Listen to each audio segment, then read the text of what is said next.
So, your uncle. What's wrong with him? He's possessed. As in the devil? Something like that. He says a dark man is following him, watching him at all times. What do you make of it? It's nonsense, of course, but I'd be lying if I said it didn't bother me. You see, it runs in my family. Possession? No, Detective. Deteriorating melancholy. Practically every member of the Hartwood family is driven mad before they grow old.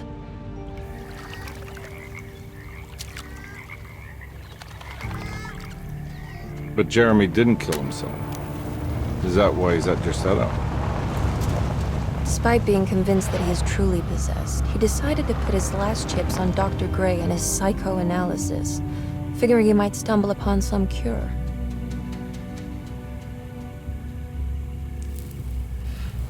You mentioned the letter.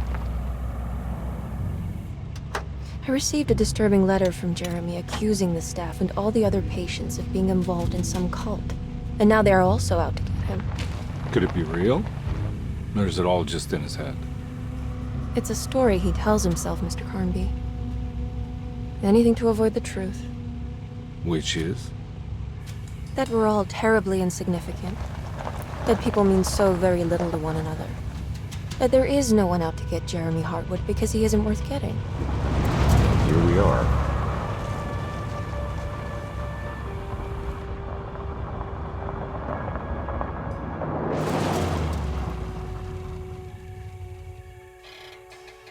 My uncle's not well, Mr. Carnby. I want to make sure he's all right. Then what's my part in this? You couldn't get a cab? I just wouldn't feel safe going alone.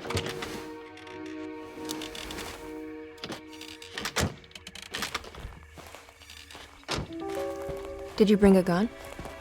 Yeah. You think it'll actually come to that? No. But you might need to wave it around depending on how agreeable the staff will be.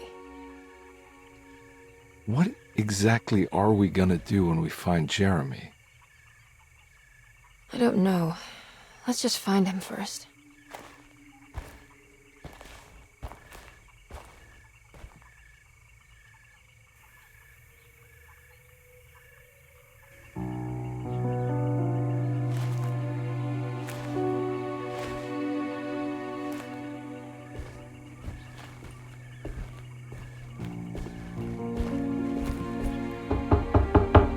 Hello? It's so quiet. Where is everyone? This is a big place.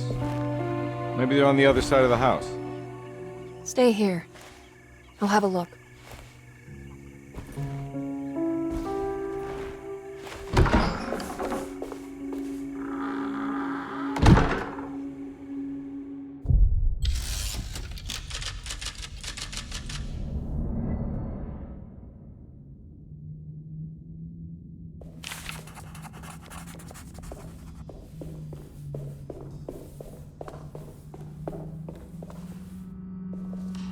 What's this?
This must be older than Derceto. They've built the house around it.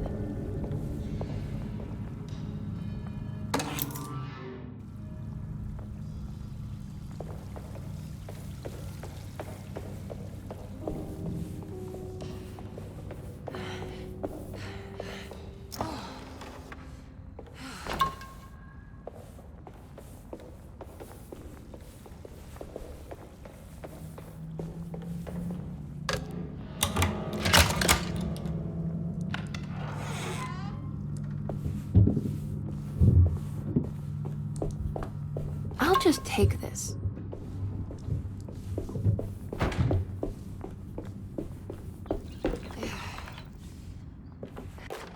Every day your silence weighs a little heavier. It's been a difficult year for everyone, and many have lost all hope. I read in the papers about people suffering. Pictures of dust-covered landscapes without a drop of water. I wish I knew if you were still tending the earth or if you had turned your back against us. I have started to look for help elsewhere. I pray you will tell me if I am going down a path that you find disagreeable. With help from Baptiste and Charlotte, I found comfort in the practice of the voodoo. I have long been skeptical of that Caribbean cult, but it's been of good use to me. It seems all harmless in my book. I say some words dreamt up by the Creoles, and I carry around a small pocket of gree-gree. Nothing of this is mentioned in the Bible, of course, but the French Quarter priestess tells me it's all connected. She says the Christian God is just one more perspective on the creator of things. That's what I like to think, but the other way around, that the spirits of her faith are just aspects of you, our Heavenly Father. I am so grateful for the words you gave Mr. Hartwood. We will sing your praises at St. John's Eve. The world will be blessed soon again. Only the sacrifices of the Old Testament compare to your demands. Let it be the truth. A mother of earth, wood, and dirt. A mother of 1,000 young. Sacred sand, $1. Black cat oil, $1.50. Devil shoestrings, a quarter.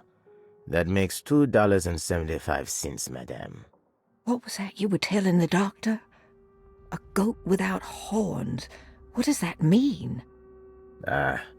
You must have misheard me, madame. I said no such thing. Please, I know I don't look like any of you, but I'm devout. I'm ready to do what it takes. Do not be so eager to sacrifice the few things you have left, madam. Now please, leave my store. A goat without horns.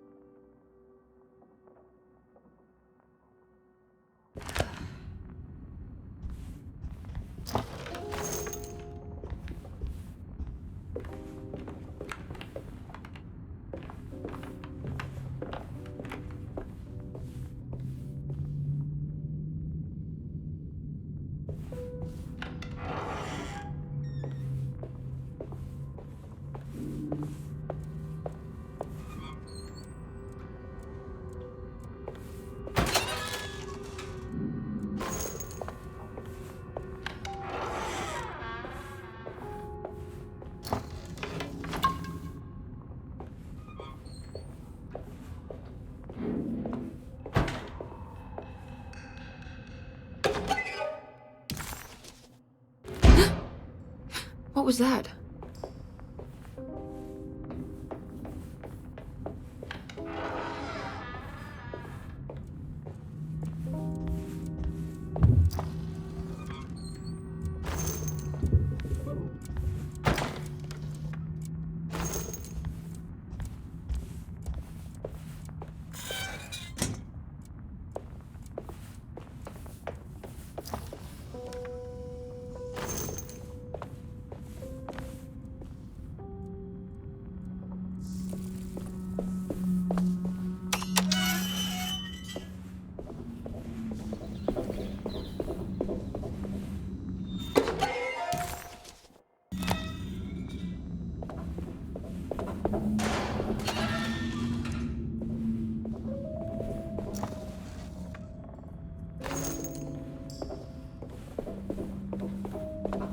I need the key.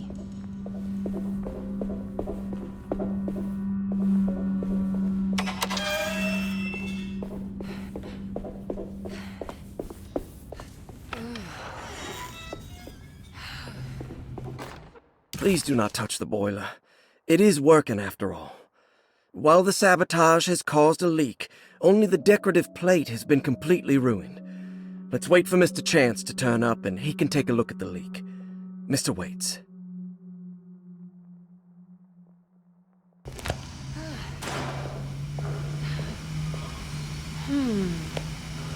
That doesn't look safe. There's something missing.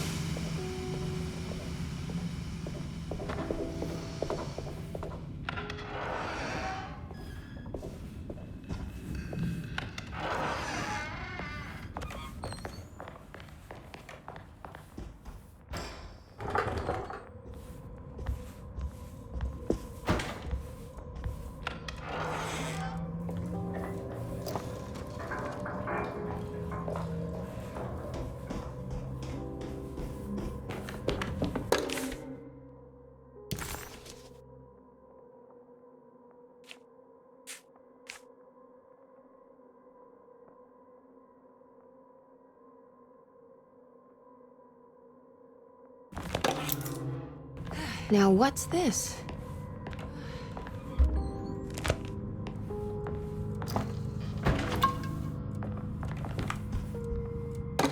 Sunday, June 22nd. I spent all day looking for Jeremy. I should have cared for the others, but I'm scared that he will do something irreversible. Cassandra is upset that I didn't give her the latest shipment of pain medication that Waits brought from the post office yesterday. I would have given it to her, but the company didn't send a new key this time around, so the box is just sitting there on my desk. They must have figured we had plenty of their gimmicky keys by now. I only remember seeing one lately. Grace was playing with it inside the grand parlor. Unless it turns up by itself, it will have to wait. I have to figure out where Jeremy is.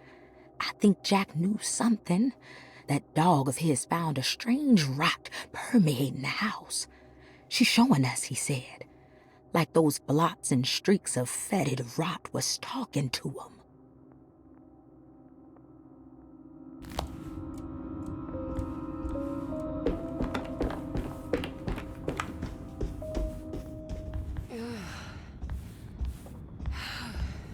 I need the key.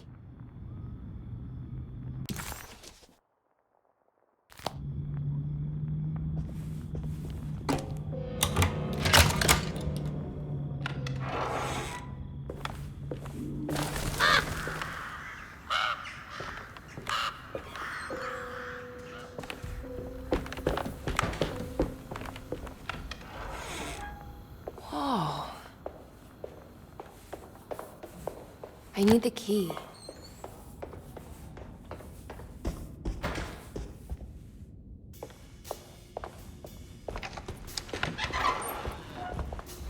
Wait, don't. Excuse me? Do you know where I can find Jeremy Hartwood? Of course not. McCarthy, what are you doing? I told you not to lose sight of the girl. Don't you worry, Mags. I'll find that little rascal. Who are you people? What are you doing here? I'm sorry about all this, but I'm looking for my uncle. His name is Jeremy Hartwood. What are you doing, child? You shouldn't be alone. Go find McCarthy. Who are you? Are you here for the Fay Dodo? Go upstairs now. My name is Emily Hartwood. I'm the niece of Jeremy Hartwood. This is Detective Carnby. The police? Why are you here? No, I'm a private investigator. Sorry to bother you. My client's worried about her uncle. He's a patient here at Derceto. If you don't mind, could you direct us where to find him? No, I can't. Jeremy has gone missing. If you leave your information, I will make sure to contact you. Wait, he ran away? No, he won't leave the house. He's around here somewhere, and both of our orderlies are looking for him. That's unacceptable. Where's Dr. Gray? I want to speak with him immediately. Fine, I'll ask him. Wait here and don't touch anything.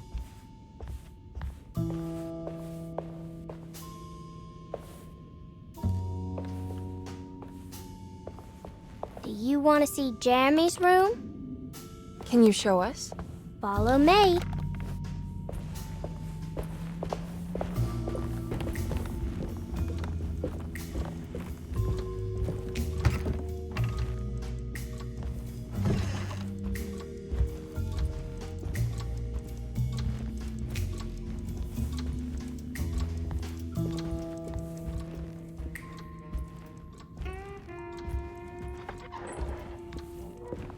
Thank you.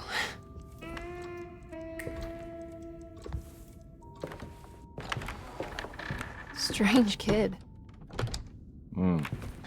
Let's look around, see what we can find.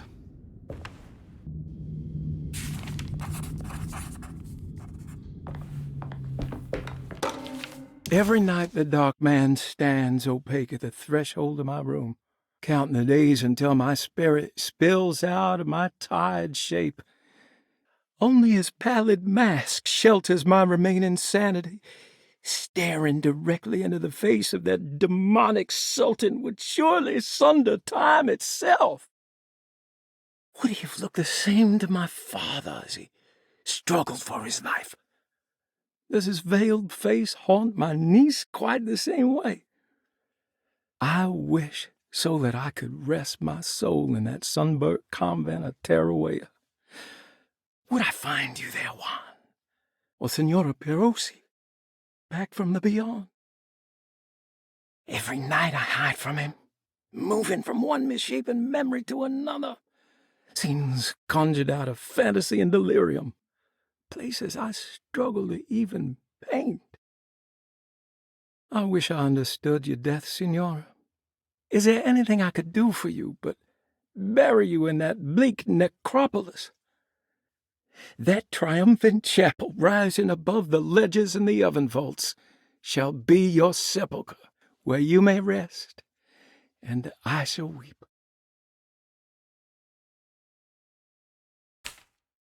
How did you first come to understand such things, Signora?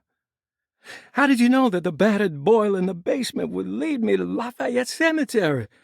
Or how the old upstairs clock, with its astronomical motifs, would take me to that hateful mound outside of Claremont Harbor? Those are my memories, my past. Is there perhaps a chance, if ever so small, for me to see Tarawea? Oh, I want that more than anything. Please, let my talisman take me there. Let me sit with Juan under his Bodhi tree. Despite having sold me that talisman, Miss Jackson, the voodoo priestess, revealed none of her secrets to me. That's why I had to travel to Tonka. Instead, she cruelly told Baptiste, my caretaker, that he would be betrayed and killed in the most awful way, that the one he loved would pierce his thigh with a sharp spear, and that he would be devoured by his own mother. What a terrible thing to say.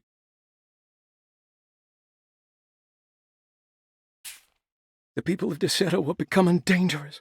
They do not understand what they are doing. I must do something to stop them.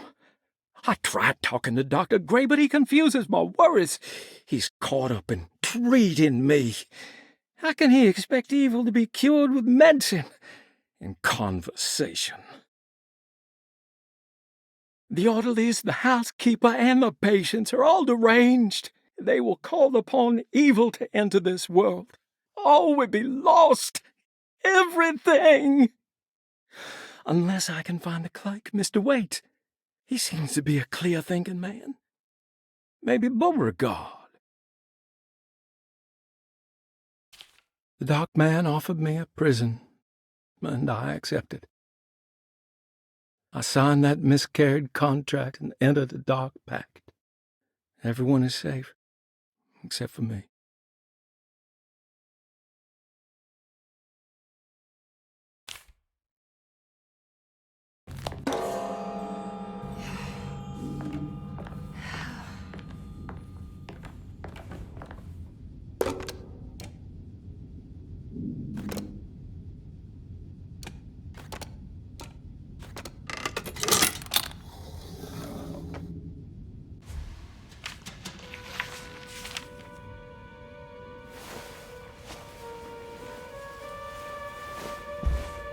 Have you ever seen anything like this? Looks like a talisman. You mean like this one?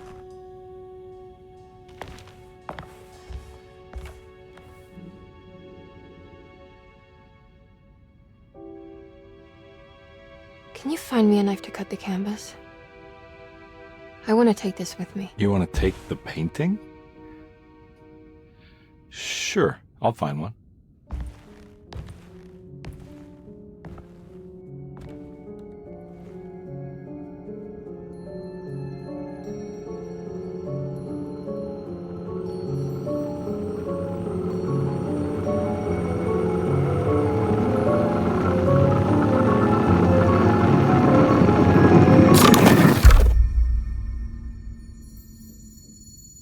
I found this tube as well. Should keep it safe for you.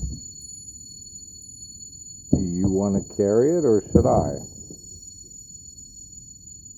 Miss Hartwood? Emily? I'll take it. Thank you. We're done here, right? I'm not sure. I don't know how to do any of this. Listen, I think we should talk to Dr. Gray. He must know something about what's going on around here. Okay. Let's do that.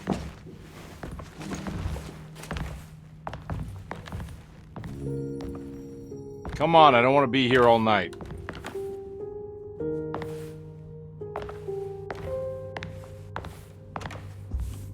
Detective Carnby? Where did...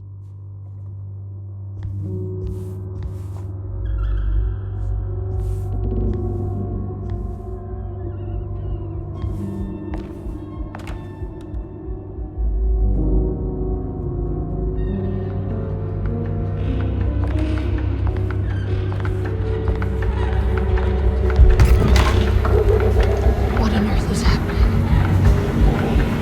What is this place?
This can't be.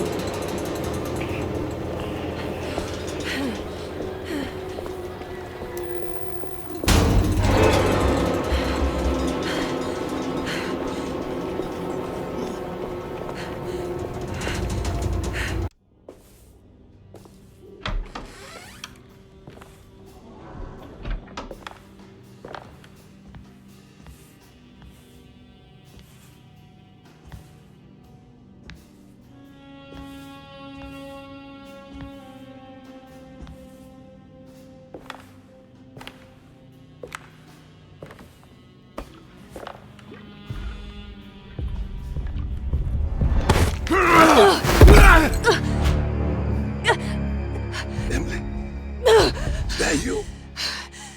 Baptiste? How'd you get here? I was back at Derceto. Looking for my Uncle Jeremy? Jeremy's your uncle. I didn't know. Why would you? You're still working at Derceto? Yeah, both me and Lotta stuck around. We're real orderlies now. You remember my sister Lotta, don't you?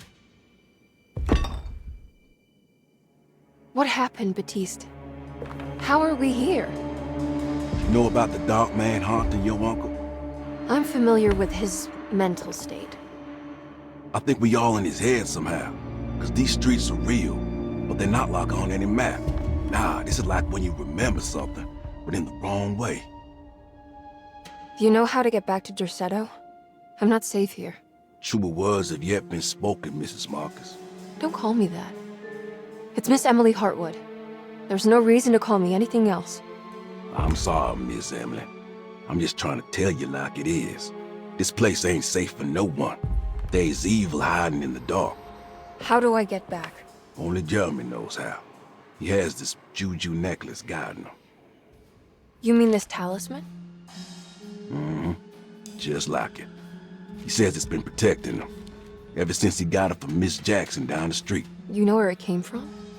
Have you been there? I was there no more than 1 hour ago looking for Jeremy. Locked it up to keep the ghouls from getting inside. You can have the key if you want. Thank you. I'll take a look. Stay safe, miss.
This must be Miss Jackson's place.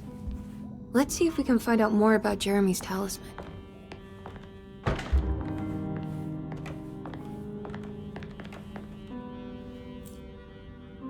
It looks exactly like Jeremy's talisman.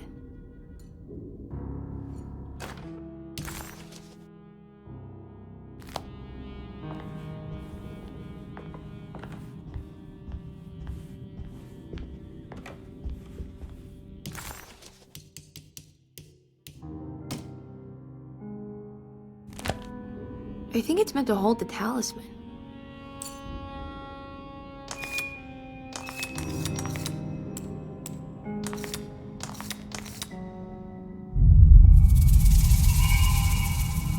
What's that picture in the glass?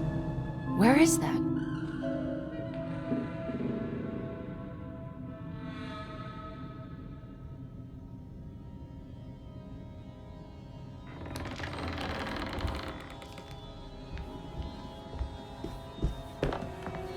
Good to see you again, Miss Hartwood.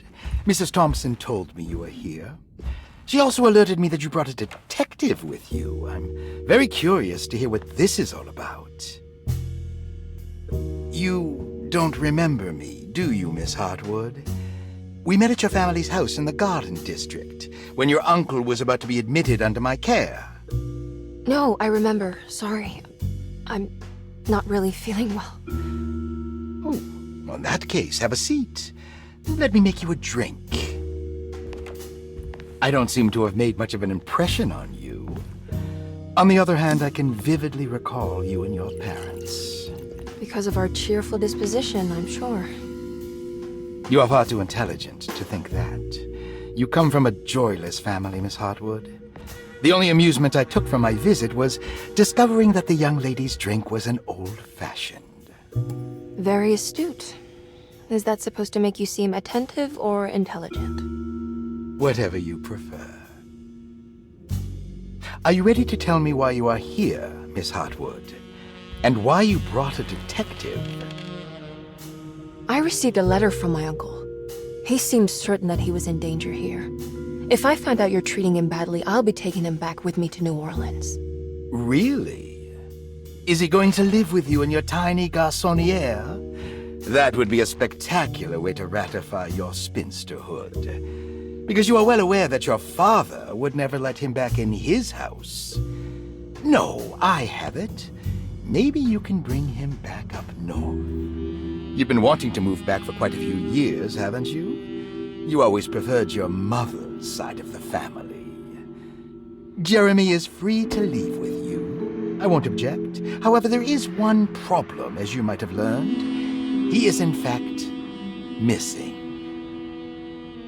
Do you know where he could have gone? No, I'm afraid I don't. I have my staff looking for him. I'm sure he will show up eventually. Especially if he learns that you are here. He is quite fond of you. What can you tell me about his condition? I never heard a proper diagnosis. What is your medical opinion of him? Well, let me think. He is an anxious man, depressed, even.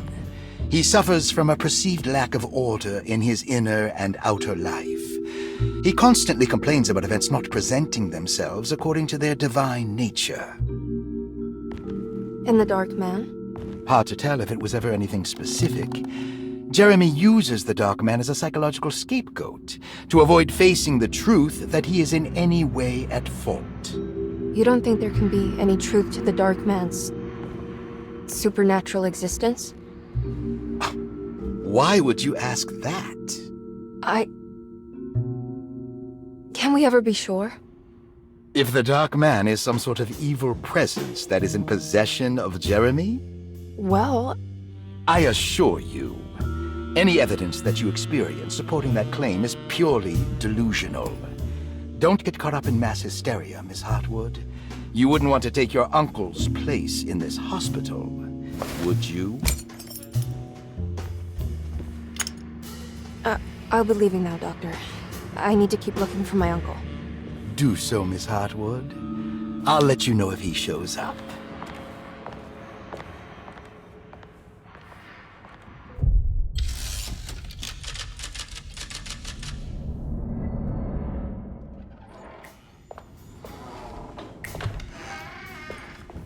Detective Carnby! God, I'm glad to see you. I was afraid you had left. Me? You're the one who just disappeared. It's hard to explain. I think I blacked out. It was like I went somewhere else. It's okay, miss. You're clearly upset. No, I don't know what's happening. This is a very stressful situation for you, I understand. Ugh, no, you don't understand. Just take a deep breath. Why don't you sit down, smoke some of the Perique? If you want, I could even drive you back to New Orleans. I just want to have a talk with Dr. Gray first. I want to stay. I found a talisman just like the one in the painting. I think I might be able to figure out where Tarawea is, where Jeremy wanted to go. That's great. Just stay out of trouble, okay? Let me handle the investigation. I'm not crazy, Detective. Not yet. Okay, catch you later.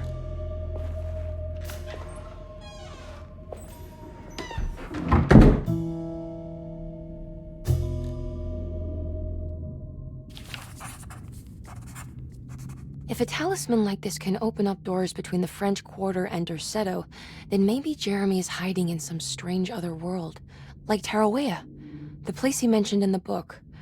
No matter where he is, it's clear that my search won't be limited to Derceto.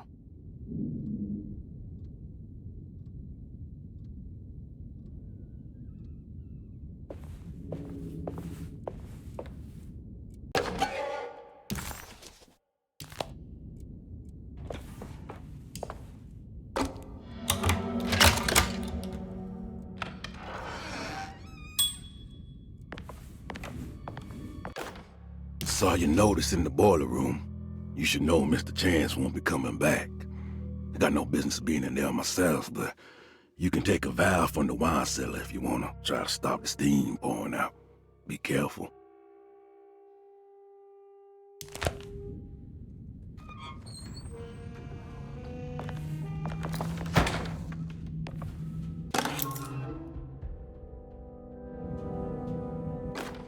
Dr. Elmore Lee Gray is Derceto's chief doctor. Accounting and all administrative work is handled by me, Paul Waits. Magdalena Thompson, or Mags, is responsible for the household. Jean-Baptiste and Charlotte Tabois are responsible for keeping the guests' medical regimens in check.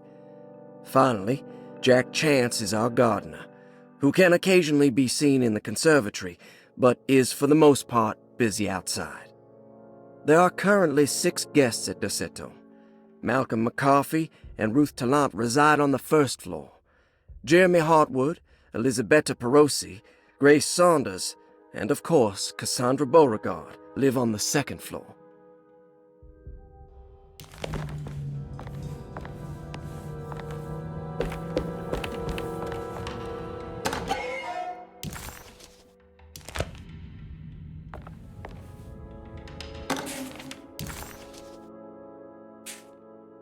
Cassandra Beauregard, the beloved author.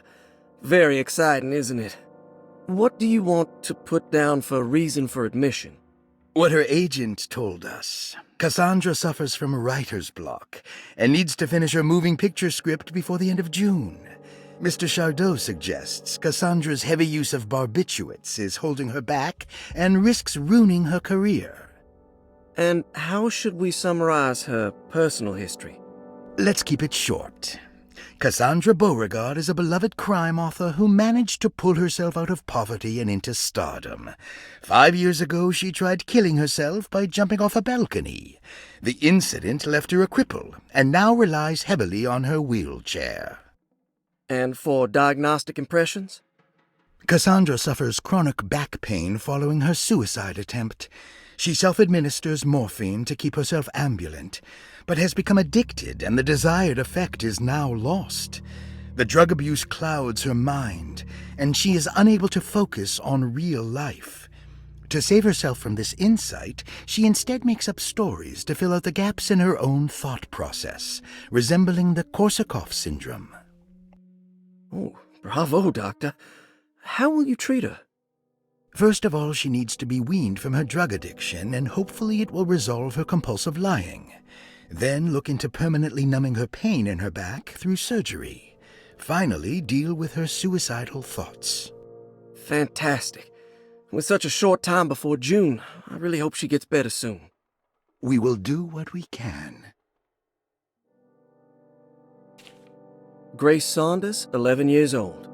Reason for admission? The mother insists on strict supervision by a proper gentleman to avoid further perversion of Grace's adolescence. Personal history? Grace's family possesses modest wealth and status. Her childhood seems ordinary, spending most of her time with private teachers and family friends. Grace's father recently passed away, leaving her mother the sole caregiver. And diagnostic impressions? Grace has trouble dealing with her father's death. She is willingly suppressing her feelings on the matter and isn't properly acknowledging the trauma she suffered. Any planned treatment? Grace needs nothing out of the ordinary. She simply needs parental guidance. Eventually, we can work on her feelings toward her father. Thank you, Doctor. I'll finish the paperwork and get her installed. Malcolm McCarthy, 54 years of age. Reason for admission? McCarthy admitted himself to Derceto, stating simply that he needs some damn rest. And personal history? McCarthy claims he used to work as a lawyer in Baton Rouge, but says he can't go into details because of some legal dispute. His background remains largely a mystery, except for the occasional clue that he drops in conversation. Huh. And diagnostic impressions? McCarthy is an anxious man and an alcoholic. He often tells half-truths due to some deep-seated inability to trust other people. And how will you treat that? McCarthy will take some time to open up. Spending time with Jack's dog or the child should be good for him. Their harmless nature will help build his sense of trust. Thank you, Doctor. Elisabetta Perosi, 33 years old? What should I put down as reason for admission? Well, Perosi broke into Derceto and was found wandering the grand parlor. She was confused and suffered partial amnesia. She insisted she belonged here and offered to pay for her stay. Right. What do you make of her story?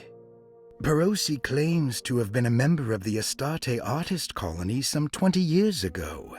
A claim that seems contrafactual due to her young age. She looks to be and even thinks she is 33 years of age. That would make her a child at the time. It seems fair to say that Perosi's story is untrue, deliberately so or not. Diagnostic impressions? Do you have anything? Perosi's story is peculiar, because she retracted her story about the artist colony. She no longer claims to be the same person as Elisabetta Perosi. However, my staff's research has confirmed there was a Perosi at that time who was in her early 30s.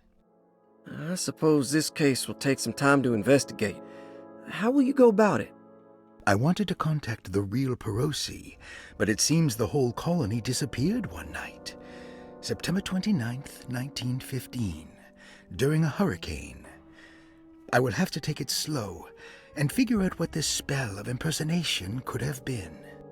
Oh, I'm sure it will all clear up eventually. Thank you, Doctor. Ruth Talon, 29 years of age. Reason for admission? Ruth's father wishes that his daughter be removed from New Orleans nightlife for the foreseeable future. He fears that her overly free spirit is tarnishing the family's reputation. Sounds simple enough. Personal history? Ruth comes from considerable wealth. Her family owns several hotels and restaurants. Unlike the rest of the family, her sense of adventure has taken her around the world, including France during the Great War as a photojournalist.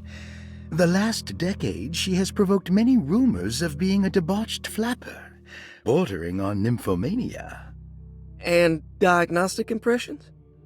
Despite her father's frivolous reasons for her to be admitted, Ruth does seem to provide an interesting case. She is refreshingly open and doesn't shy away from talking about her life during the war or her continuous celebration after returning to the States. She is admittedly a sexual deviant and feels no remorse. And her treatment plan? Simply staying at Derceto should do wonders for Ruth. If not, at least for her family's reputation. Ruth doesn't need to change, but with therapy I might be able to share with her some sympathy towards her family. I doubt she will settle down and become as dull as the rest of them, but at least she might try to be more discreet in the future. Interesting. It's all the patient files except for Jeremy's. Looks sturdy. Doubt I'll be opening this.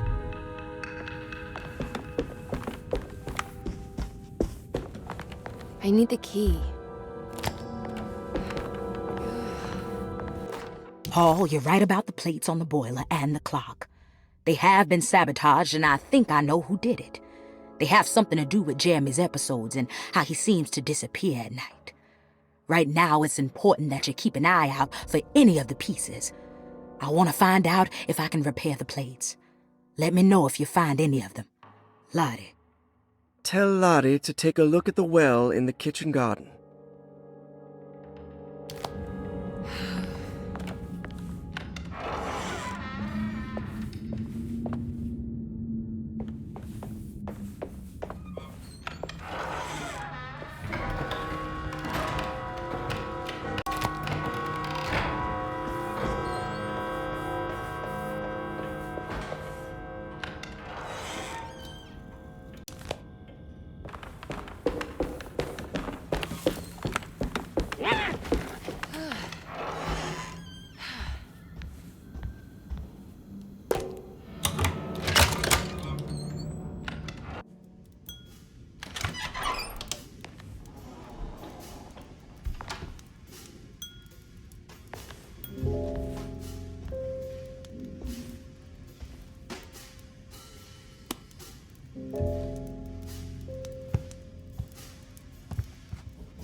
Good evening, Miss Hartwood. That is your name, isn't it? I would be terribly embarrassed if it wasn't. You're right. Emily Hartwood, Jeremy's niece. Nice to meet you. Ruth Talon.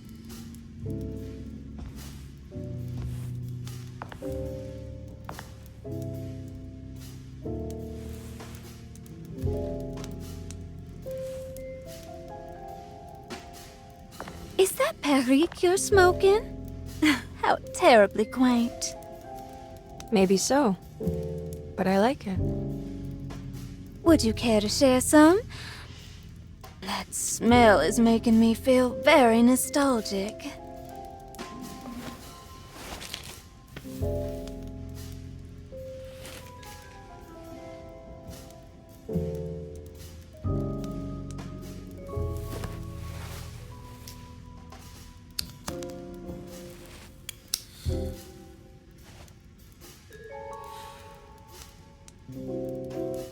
Is it all that you hope for?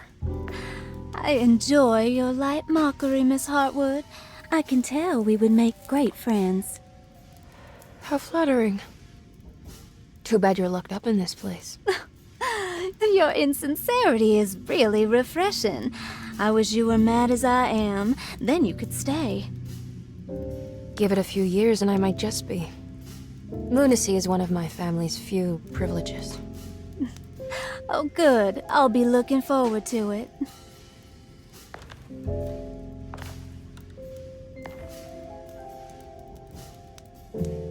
You don't know anything about what happened to Jeremy, do you? Everyone here is really strange, and it's hard to know what to make of anything you hear. Occasionally, it sounds quite exciting, though. Good versus evil and all that. I'm sorry, but I don't think I have anything useful to share. It doesn't matter. Thank you for the much-needed break. Bon voyage.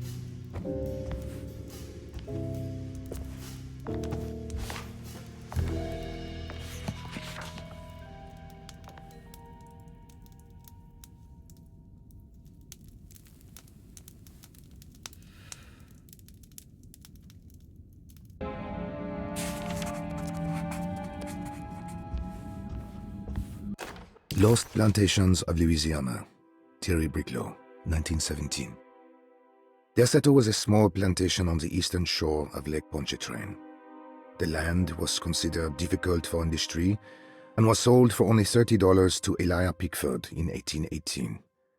Pickford employed hundreds of workers from nearby New Orleans to clear the woods and build a small plantation mansion facing the lake with a striking Greek Revival temple facade.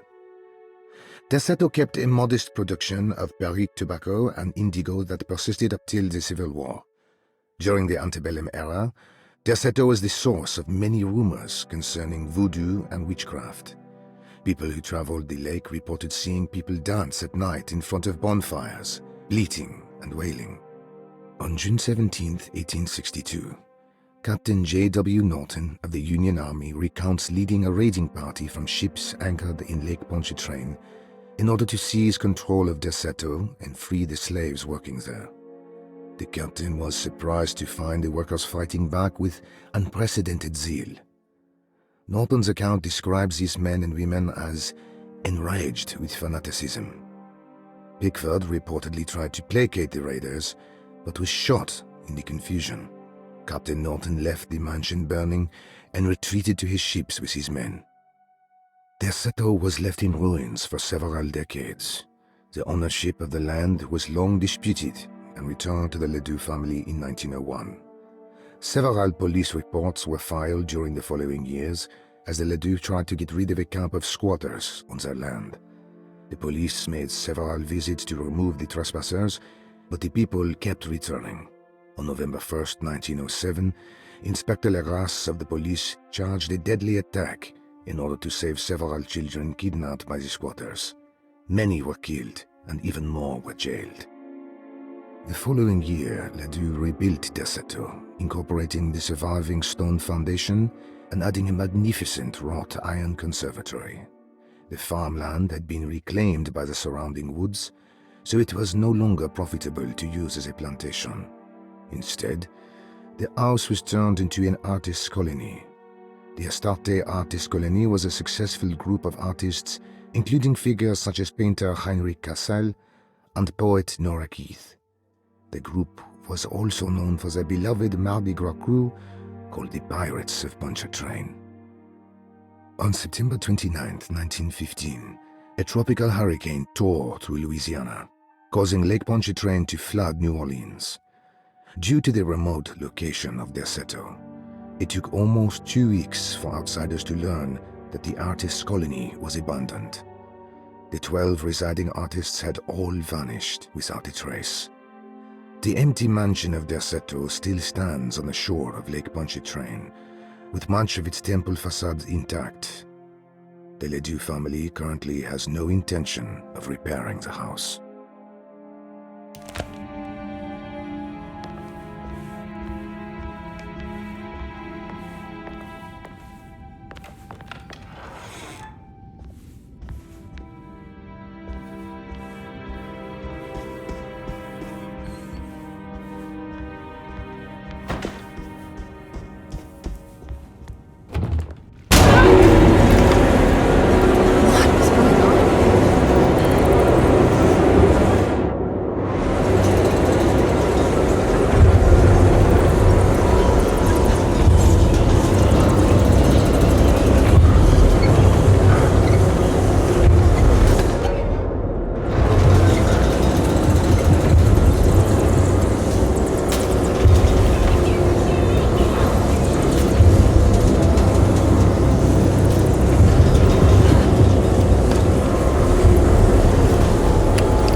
Yahweh saki nantet mwen, memprami saki nantet mwen, men le anjeni man yo de shena.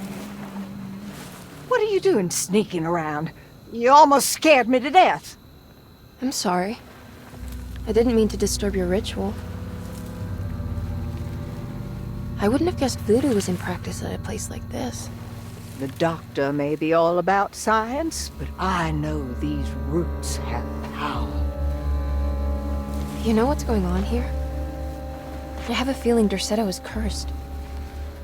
There are several players with stakes in this game. Derceto isn't cursed or blessed. It's a battleground. And it would all be a lot better if you could get your uncle out sooner than later. That's all I'm trying to do. I wish you the best of luck, Miss Hartwood. I really mean that. Now, if you'll excuse me, I need to look after my gumbo.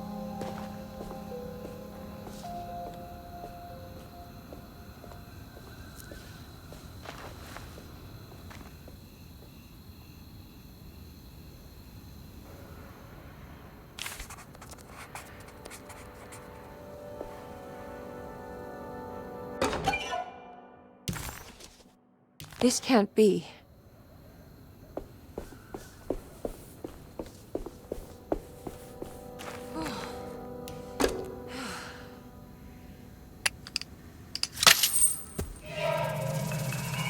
It worked. Now what's this?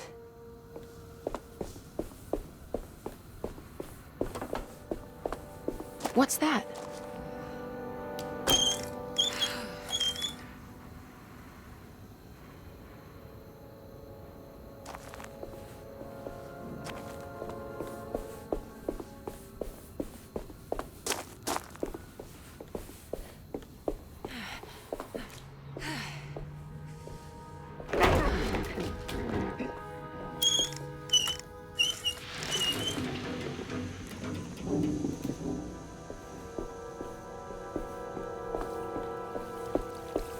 There we go.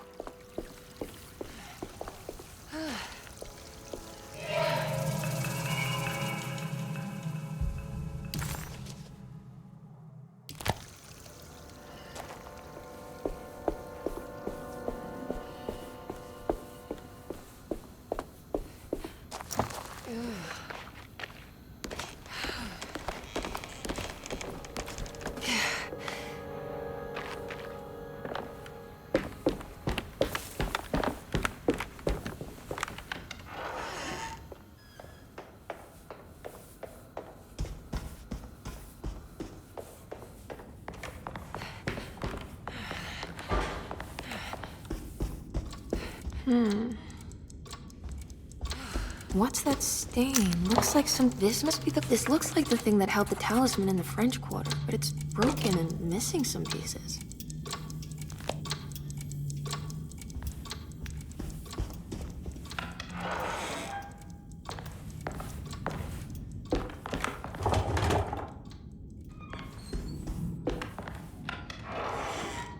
Jeremy's room. All back to normal. Emily's here.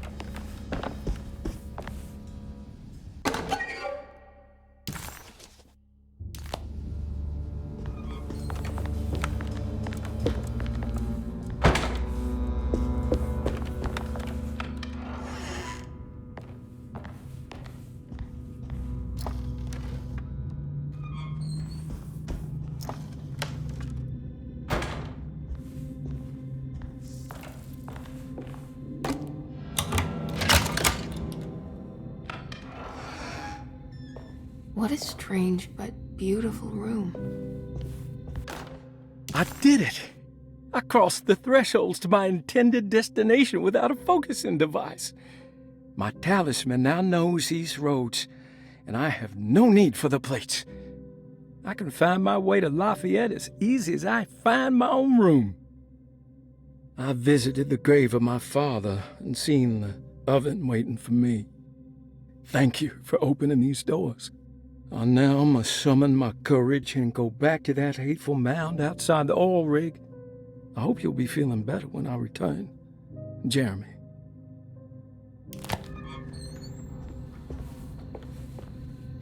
Are these zodiac signs?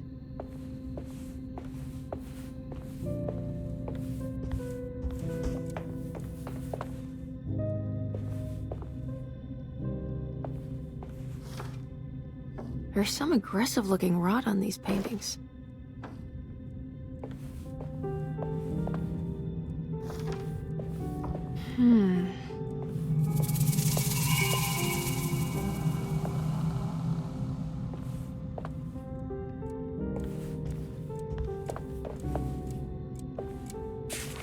The Astarte Artist Colony. I'm pretty sure they had a Mardi Gras crew called the Pirates of Pontchartrain when I was a child.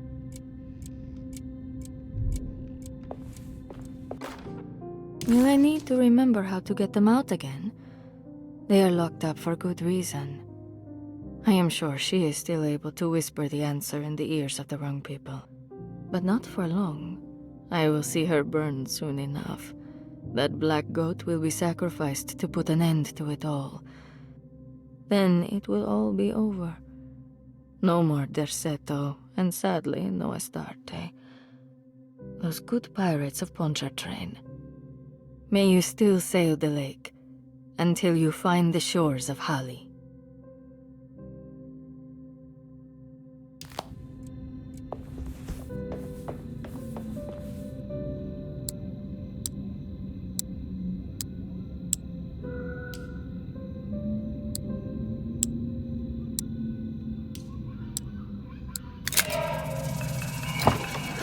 Here we go.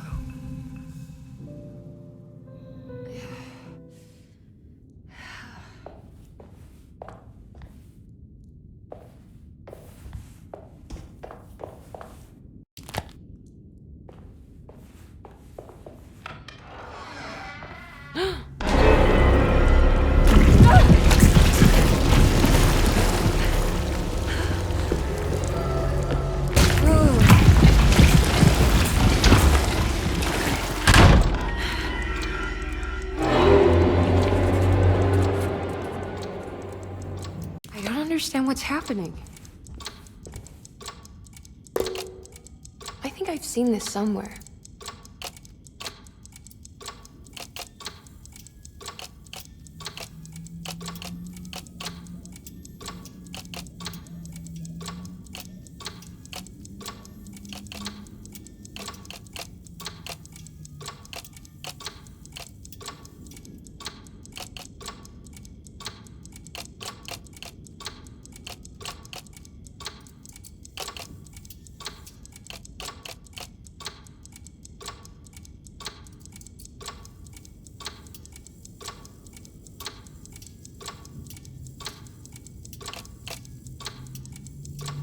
There was something in Jeremy's notebook about this.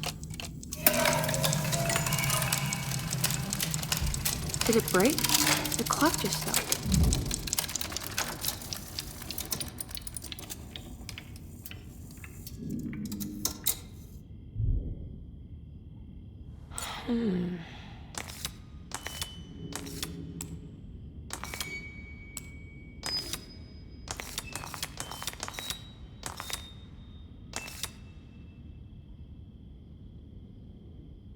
It's showing me something.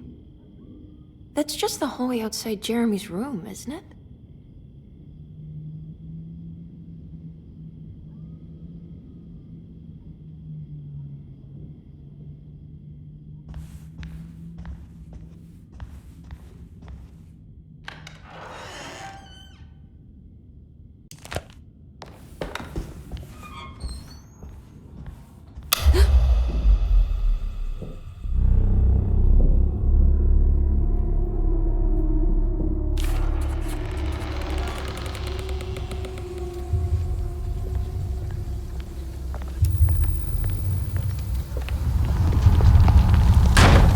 I did it. I opened up another dream.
May 1923.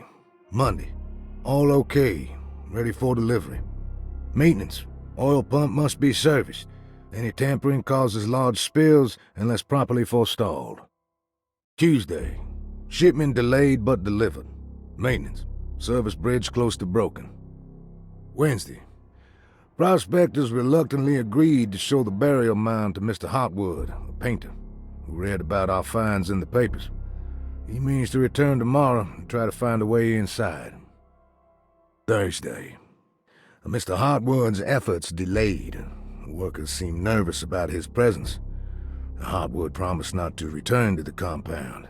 Instead, he has taken up an offer by L'Officier, the riverboat captain, who means to pilot him to the site tomorrow morning. Hopefully that's the end, and work can resume. Maintenance. Bridge from the oil tower to the bayou has collapsed. Sabotage suspected. This is the devil that guides us now.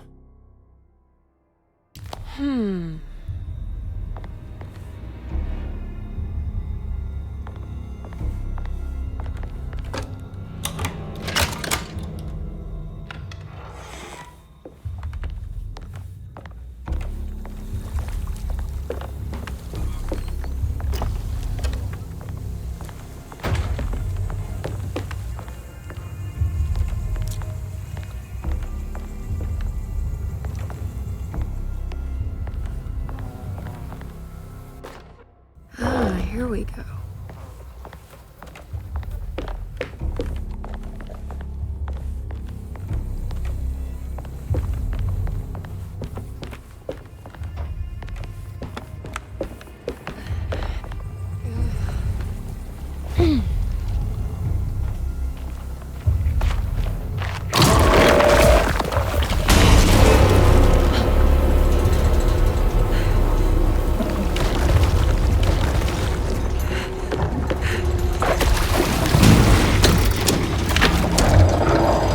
It worked.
What's this?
There has to be a way to get to the other side.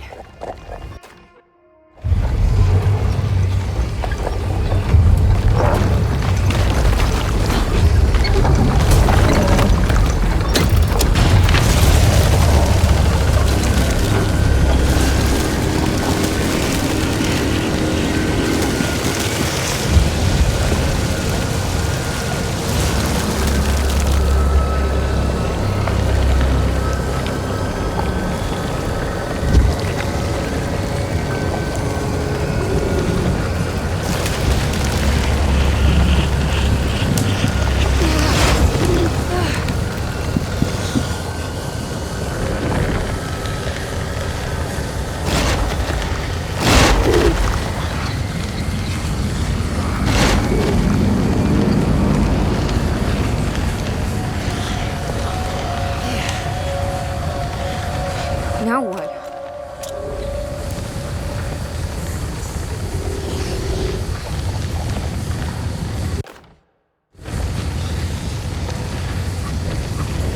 Just don't look down, Emily.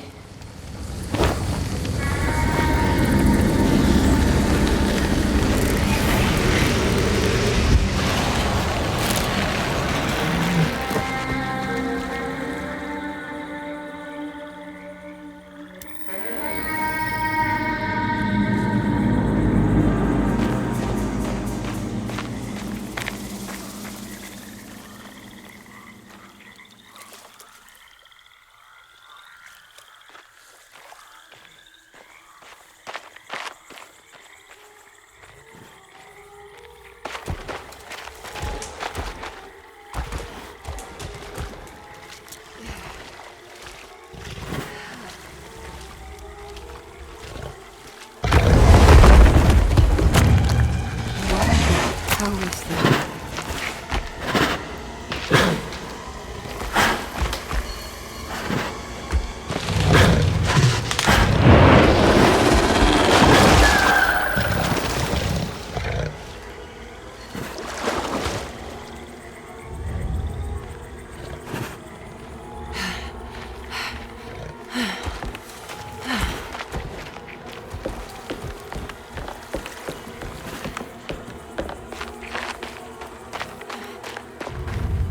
The hateful mound Jeremy mentioned in his book.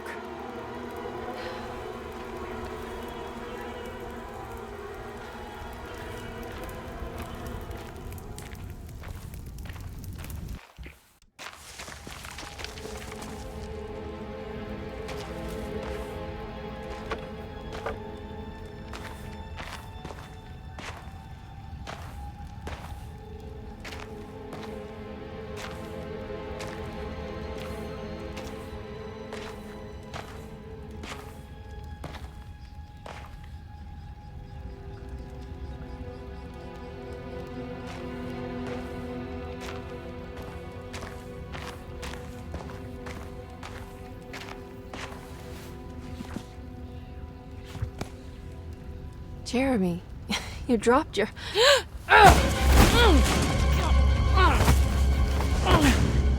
Mrs. Marcus? Get off of me! What are you doing here? Trying to find my uncle. Jeremy is your uncle? Could you please? Thank you. And it's Miss Hartwood. You don't remember me? I remember you, Mr. Bois. I met your brother Baptiste earlier. I suppose he hadn't found Jeremy either then. We spread out to find him. Can I have this? I'm trying to get to Tarawea. Fine, believe the rest. I just want Jeremy to come looking. We have to leave before it comes inside. What? Where? Come quick!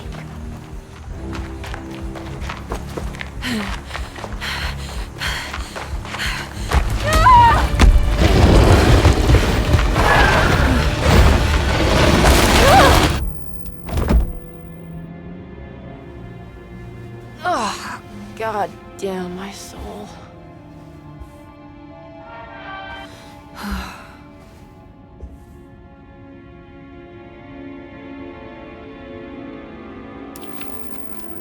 I'm back at Derceto.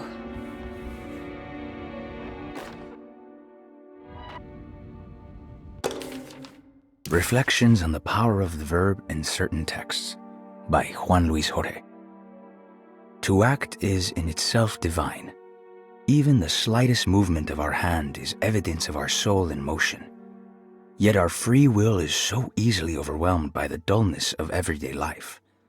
Our actions become rote and rigid in spite of luxury and comfort. True divinity is found in the choice of leaving the stage where we all perform. People who discover this freedom unexpectedly will be struck by the terror of this revelation and become paralyzed, or worse, turn to suicide. However, if you are able to weather that storm, you will discover that there is a divine path beyond that fear. There is a chance to dismount your destiny and make something new. Something that hasn't been planned for or predestined.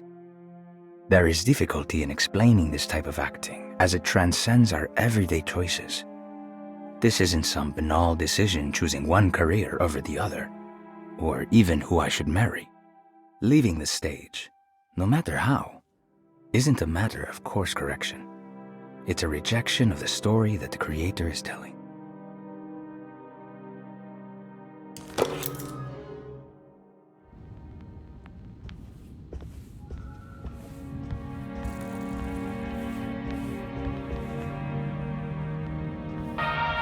It's wet shut. It worked. The Barlow lens. Instructions. To double the magnification of your telescope, simply fit this Barlow lens to your instrument. Then operate the fine tuners to adjust the distance between your lenses. This is easily done while looking through your eyepiece. Simply search for a position where your picture is clear and appears flat. When correctly tuned, your telescope should present a clear picture with magnificent magnification.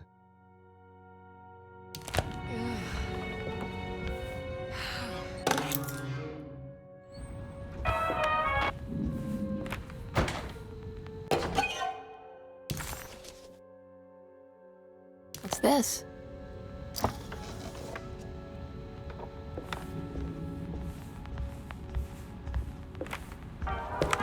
I don't have everything I need.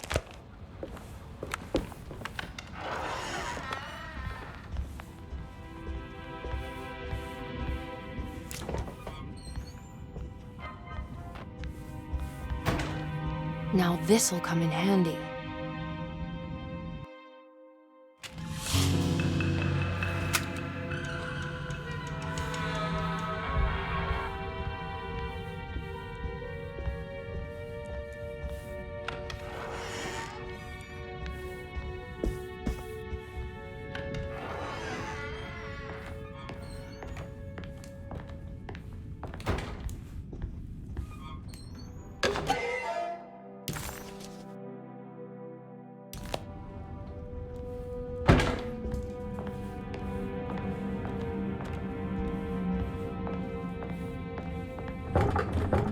It's blocked.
Okay, that wasn't so bad.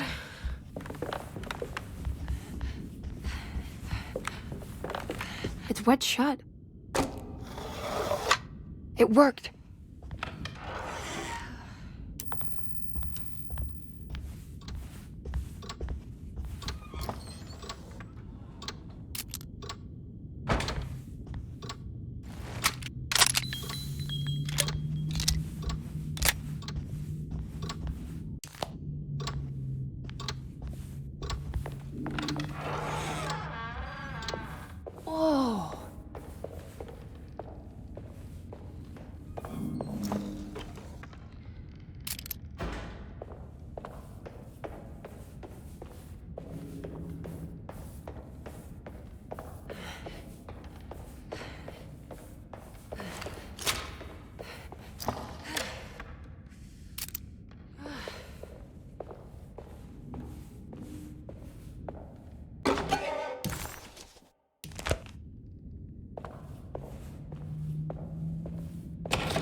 Come on, Grace. I'm too tired for games.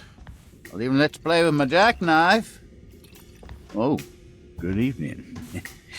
You haven't seen a little girl by any chance, have you? I don't think so. You would have known if you did. The only kid crazy enough to be in this place. She's not in her room then? That would be a first. Always running around causing trouble. She's very hard to pin down, that one. You want a sip? I'm good, thank you. Well, I should be going then. Unless there's anything you need from me. I just want to find my uncle before anything happens to him. Oh, don't worry, miss. He'll show up. He is much too lily-livered to kill himself. Why would he? It's his greatest ambition, didn't you know?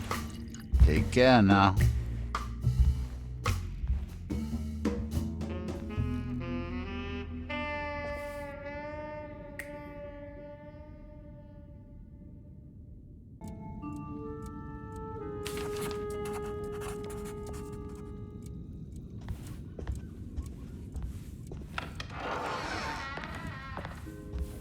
So this is Grace's room. Cute.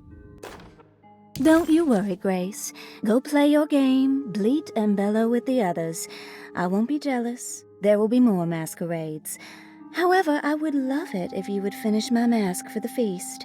With love, Ruth.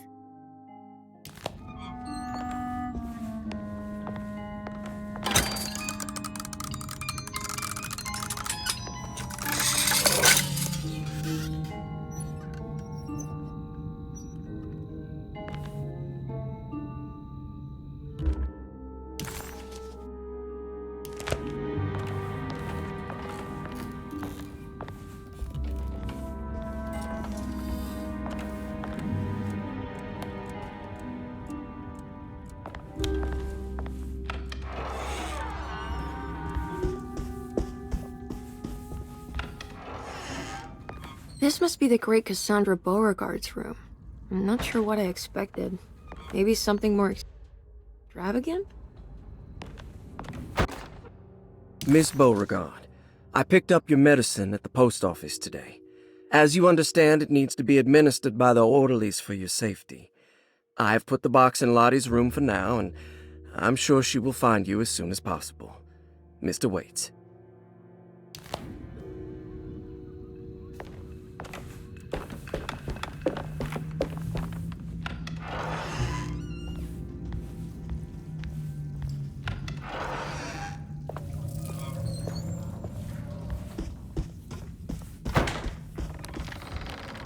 There's something missing.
You know, Mr. Waits, I saw a piece of the plate that Liza broke.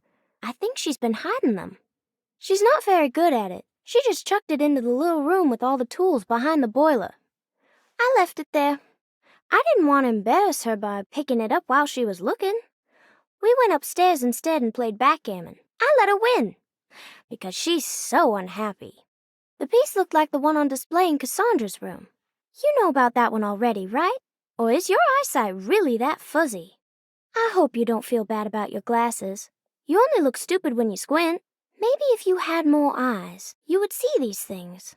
I wish you had all the eyes you needed. Your best and favorite guest, Grace.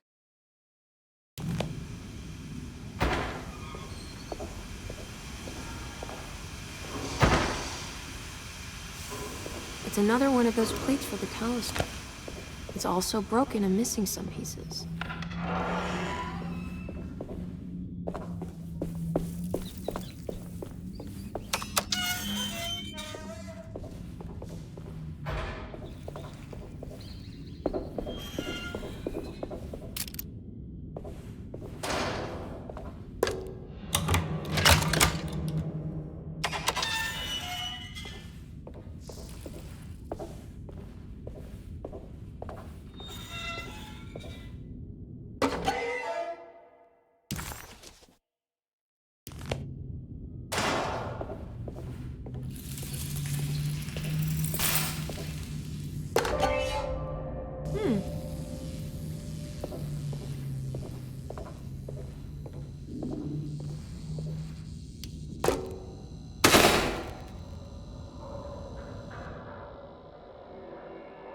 I guess this works too?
Jeremy?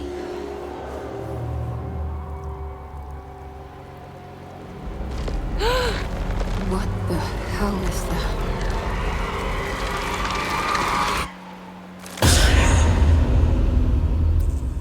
What? There was a dead body in here. Did I just imagine that?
Do you teach piano as well? Huh? You're a governess. Did you teach those clawing Casino kids how to play the piano? How do you know about that? Just because grown-ups don't notice children doesn't mean we don't notice you. Yes. I taught them some piano. Are you any good at it? Not good enough to play a broken one. It fell from the attic. Brought half the ceiling down. It was Jeremy's fault, wasn't it? Nobody knows what happened, but you're not wrong.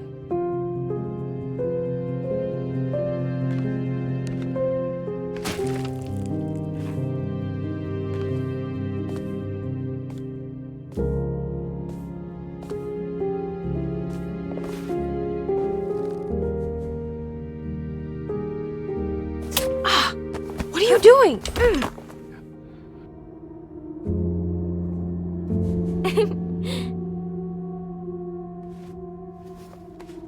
I'm gonna go now.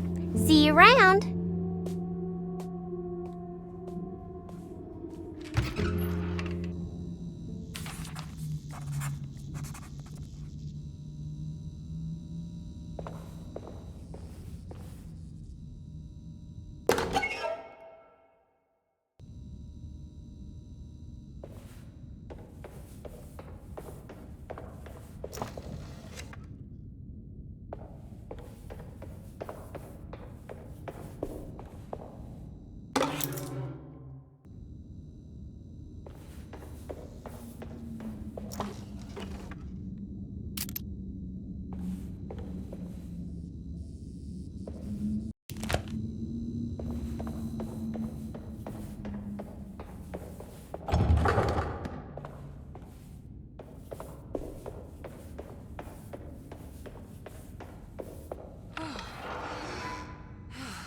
Ugh. There's more of that unsettling rot. On the commonplace of evil, there lies virtue and stark irreverence, careless thoughts of luminous indifference. But blame not the beast we once were, which science so often wished to refer. Not the wicked full of sin, it is you who stand and grin. All our good intentions aside, whereupon we build our pride. Sunless solitude, follow not this corrupting light. Prophets of confidence always crashes out of sight. Hear me, for we all bear this mark. Thus we must remain alone in the dark.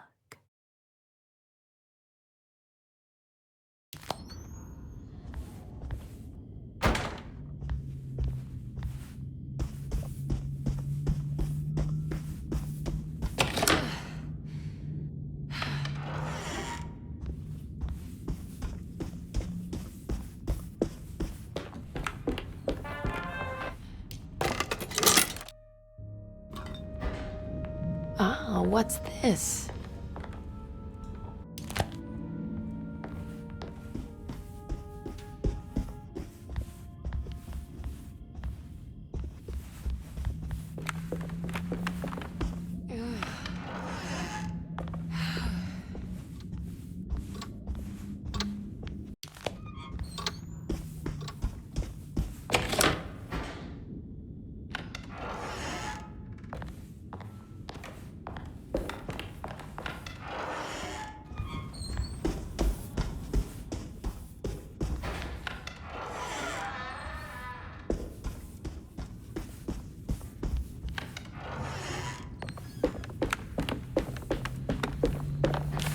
There's more of that aggressive rot on the bottles. I wonder what that means.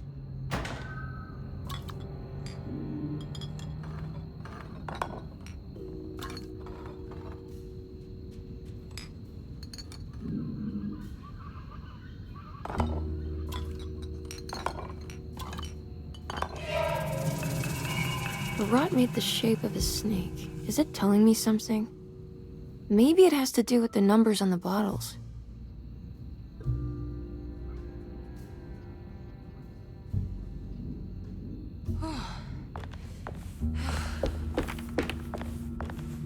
It's another one of those peculiar padlocks.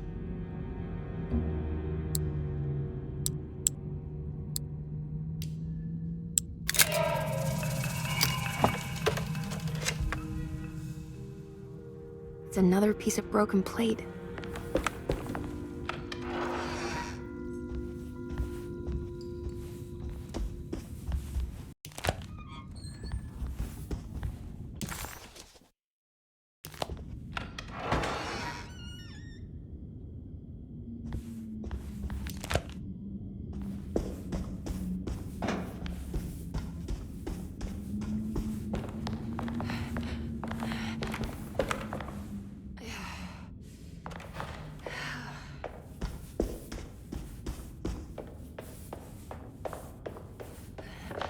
I need the key.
The talisman is showing another room. Something is open.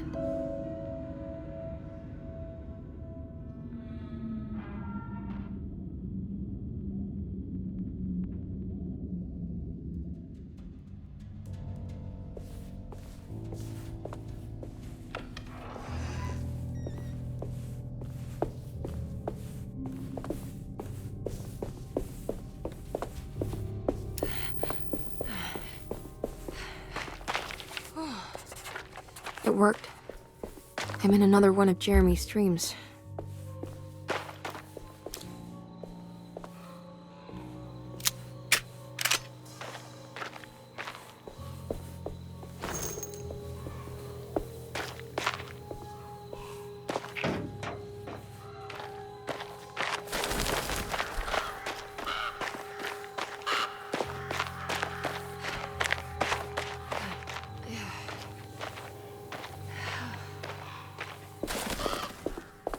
It's been a while since I visited the family tomb. I hope it's in a better state than the real world.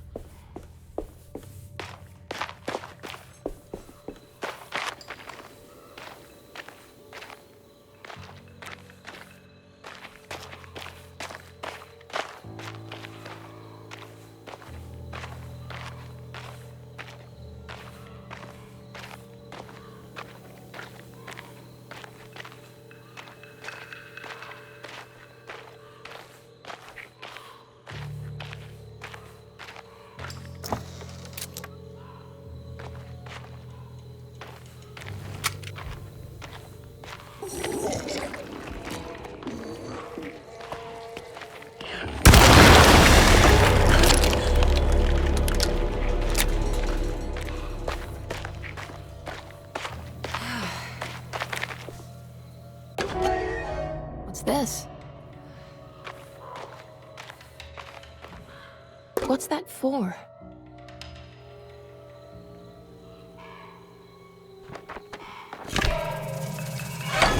There we go.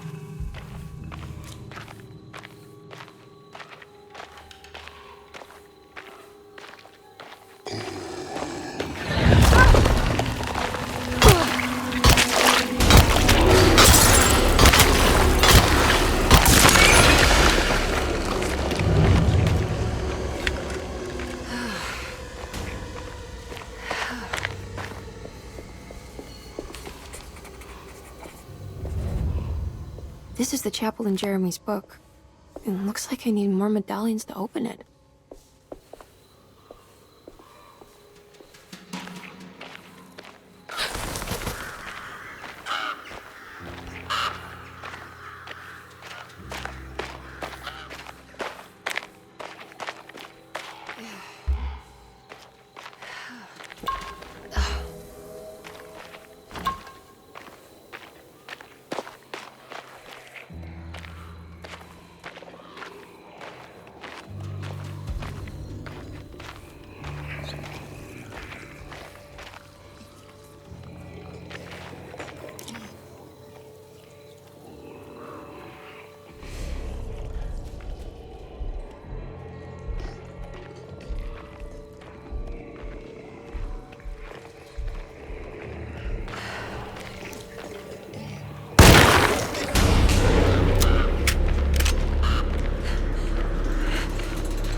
There we go.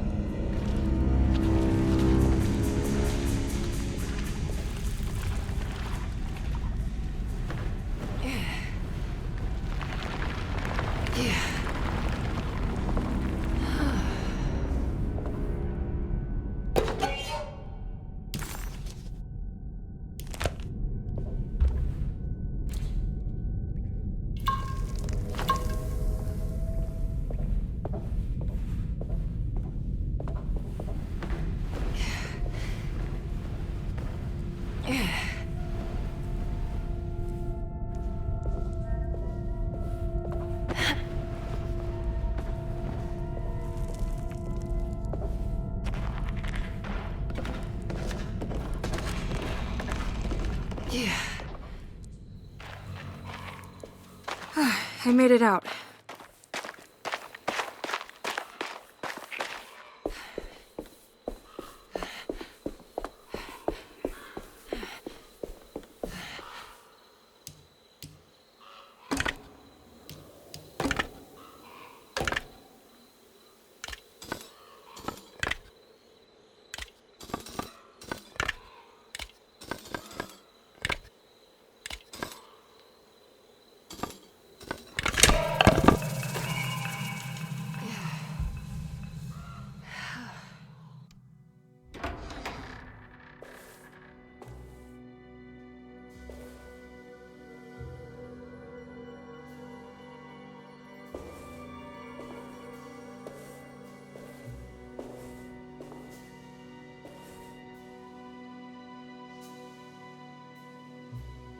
Emily, is that you? Jeremy! What are you doing here? Well, you sounded so miserable in your letter. I've come to take you away from here. I can't believe I made such a foolish mistake. All I wanted was for you to stay away. What do you mean? I bargained with the Dark Man. A pact to keep New Orleans safe with my own life as tribute. The Dark Man isn't real, Jeremy. There is nothing he can do to hurt you. How do you think any of this is happening? How do you still not trust my words? Fine. Then let me help. Don't be foolish. He will bury you next to me in his sunken temple for an eternity. I don't care. I'll find a way.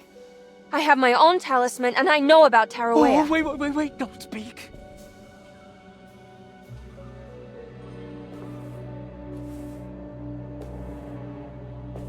Who's in here? Show yourself. You know who, Emily.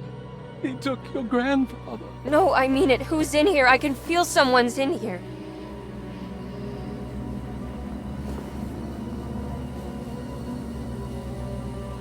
Emily!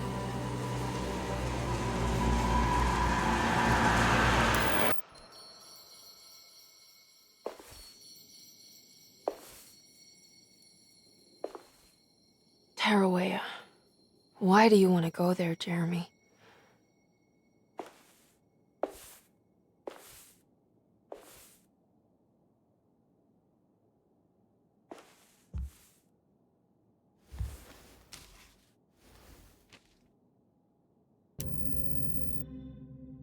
I've seen so many strange occurrences lately. Memories explode into existence and then burn out like tired glass bulb filaments. Dreamscapes crash down from the stars and sink into the sea. Doors that lead to nowhere and absolutely everywhere at once. With all this reverie, I want to think there's a chance that you found a way to remain alive in some way I cannot fathom. Just like I've learned to navigate with my talisman. Maybe you, with all your knowledge, you somehow knew a way to find me again. Perhaps in Tarawea. All my love, Jeremy.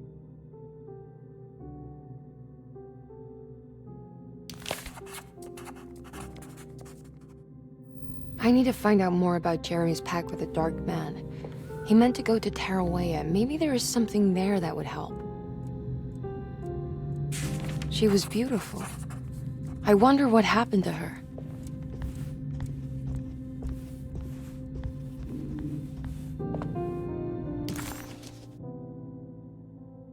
Feroce's fate remained a mystery to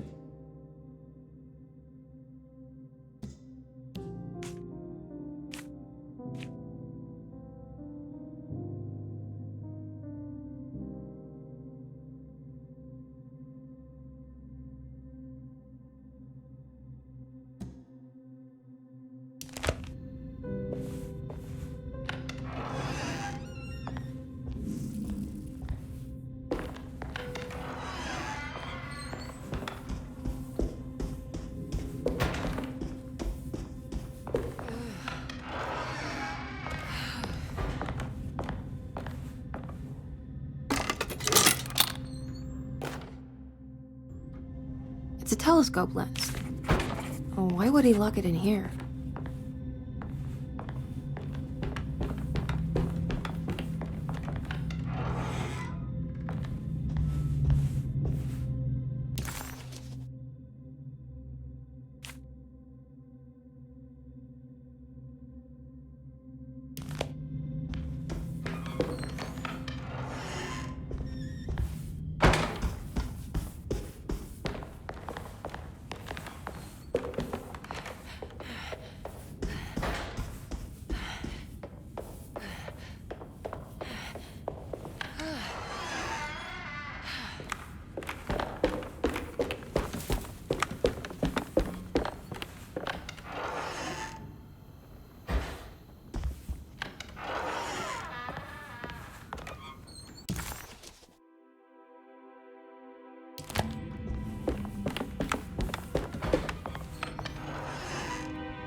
Wait, what's going on? It's entering the numbers by itself? Okay, great, so where is that?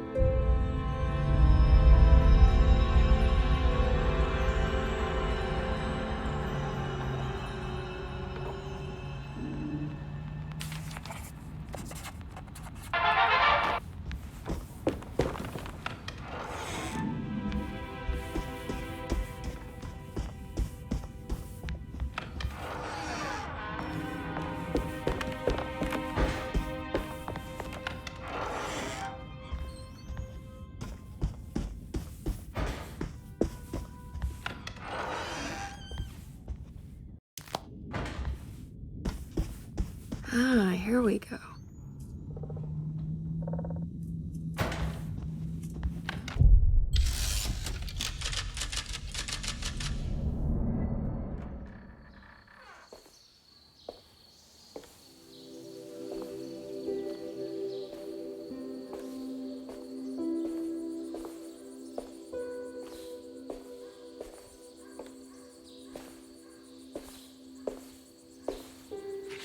You should not have come, Emily. How do you know my name? Have we met? In a manner of speaking. As a manifestation of Yermi's deepest desires, I am to you unfamiliar. Yet I know of you. Are you Jeremy? Is that what you're saying? I am only his subconscious thoughts. I cannot speak for his totality. How come you have a Spanish accent? And what is this place? Is this... This is indeed the fabled convent of Tarawea, where Yermi goes to find peace during his sessions with Dr. Gray. It's all fantasy then. Based on the things he has read and seen. And that includes you. Yes. My name is Juan Luis Jorge. Yermi once read a book of mine. It stuck with him. Can you help me break the pact with the Dark Man so we can leave Derceto? Yermi doesn't want you to. He wants to honor his word to the Dark Man. Why? What's the point? I don't understand what the pact is for. The people of Derceto are calling upon evil to enter this world. Your uncle offered his soul to the Dark Man to contain this disaster. What? No, that doesn't make any sense. The pact will be fulfilled at dawn. As the sun rises, Yermi will forever be entombed in his sunken desert temple. As promised. The Dark Man shall quarantine and starve the evil inside Derceto. What about all the patients and the staff? They will not stand a chance. That's unacceptable. How could Jeremy agree to this? Desperation, of course. Jeremy did not choose martyrdom lightly. Well, nothing is lost yet. I'm sure I can find a way to break the pact and save Jeremy. And hopefully the people at Derceto. What even is this evil you're talking about? I don't know much. I think some nightmarish entity from the bayou. I'll just have to deal with that later. First, I have to get Jeremy out of his deal. What? Did you run out of arguments? You're actually quite inspiring, Miss Emily. If we put Jeremy's feelings aside, I would have to say I agree with you. Really? You might just be able to save the old man from himself. I think you should take a look in the convent library. Try to find the truth about Jeremy's relationship with the Dark Man. Okay. You should know that you won't be alone in those grand halls. The Dark Man has been reading those books for years. He's here? You'll have to be very careful. Of course. I can be careful. Good luck, Miss Emily.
There's something missing.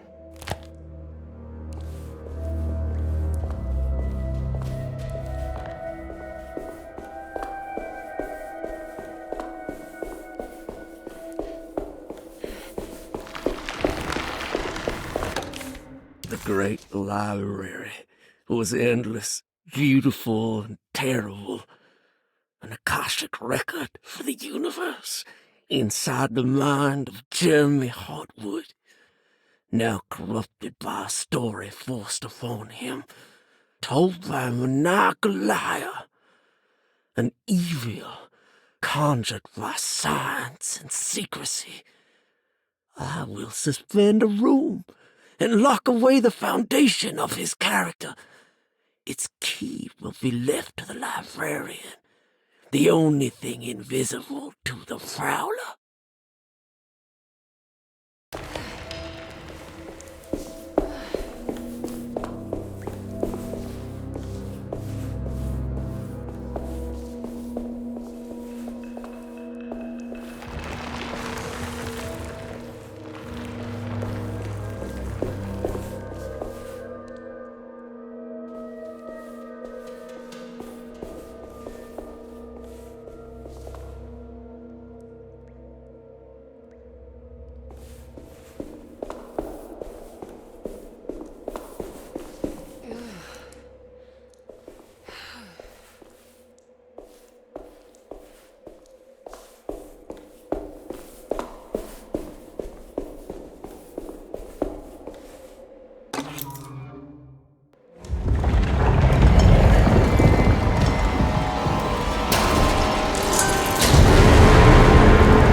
What's this?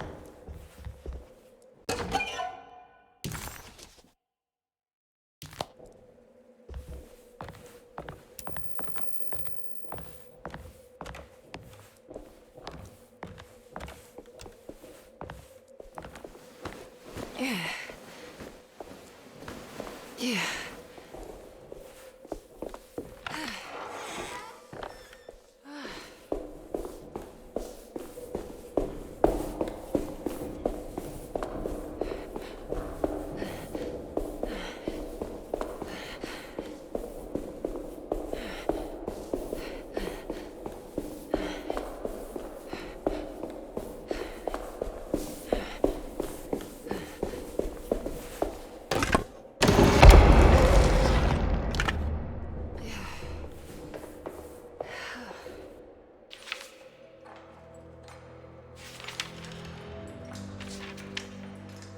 It was in the hot autumn that I went through the night with the restless crowds. He was a kind of itinerant showman who held forth in public halls and aroused widespread fear. The New Orleans address of the event is lost, but I remember distinctly the Prext shipping company pressing their contribution. Emily! Please,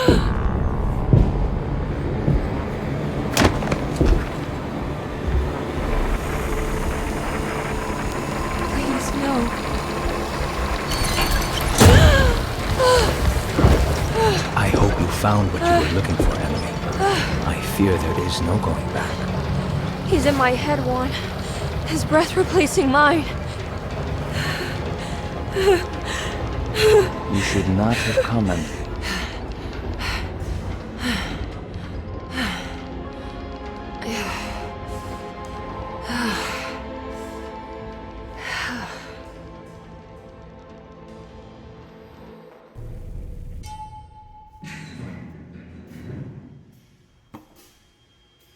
Well, if it isn't my new best friend. Come, join me for some giggle water. Ruth? Oh, Miss Hartwood, don't tell me you've been out swinging without me. Ruth, what is this place? Where are we? Have you never been to the Maccabean before? Goodness me. Tell me, Miss Hartwood, have you ever considered going out for an evening? Are we in New Orleans? Oh, who can tell anymore? I just went inside the grand parlor and suddenly here I am. The Grand Parlor? Can I get back to Derceto from here? Are you sure you want to? We could stay here and drink the night away. How about a gin fizz?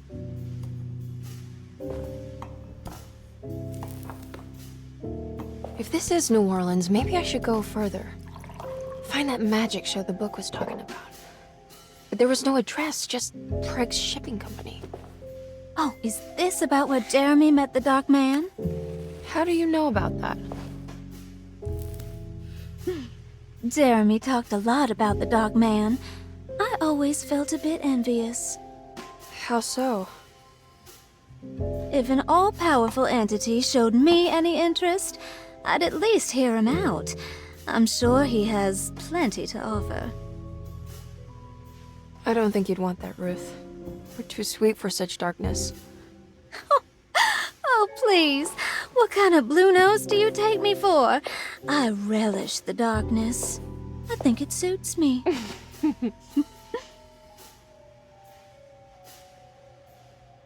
You don't happen to know how to find the Prext Shipping Company, do you? Of course. Their office is just over there. Whoa, what happened? You just got lucky. A bientôt, Mademoiselle Emily. Hey, do you know where my uncle is? No, but I bet you're close.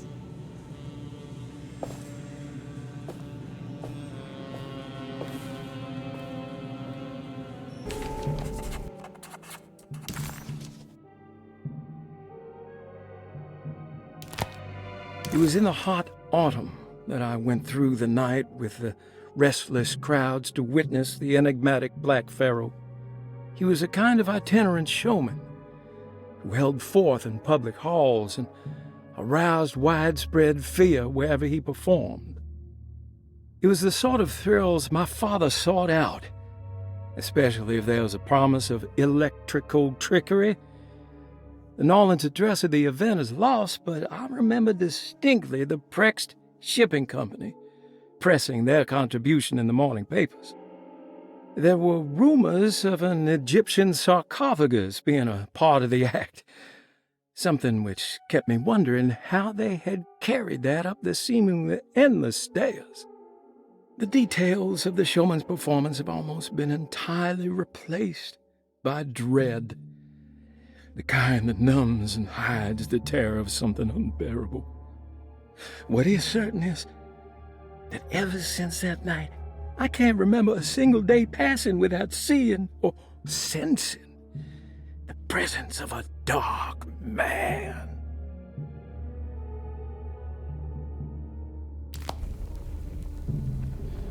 Prext Shipping Company.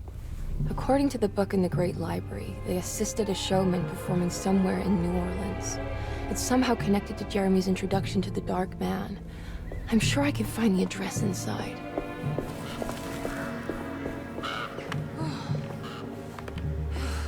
It's locked from the other side.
There's a way through the sewers.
Now what's this?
All done.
Yeah.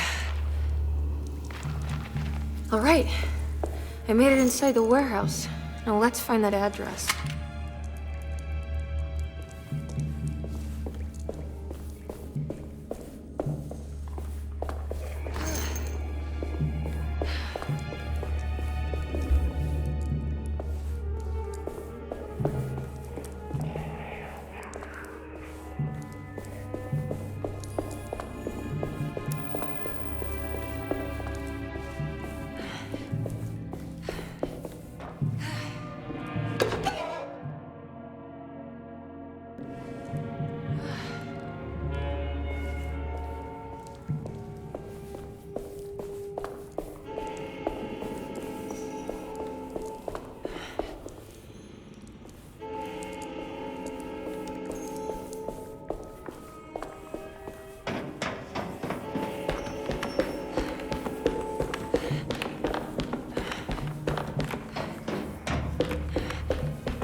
This is getting ridiculous. I mean, I'm not complaining.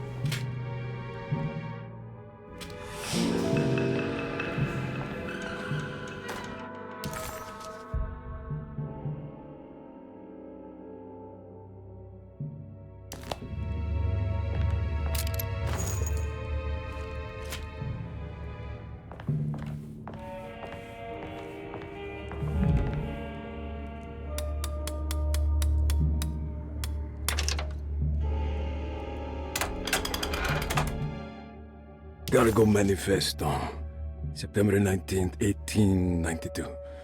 Breck Shipping Company delivered 4 steamer trunks, 1 Egyptian sarcophagus, and a large wooden crate belonging to the showman called the Black Pharaoh, performing at 18th Street.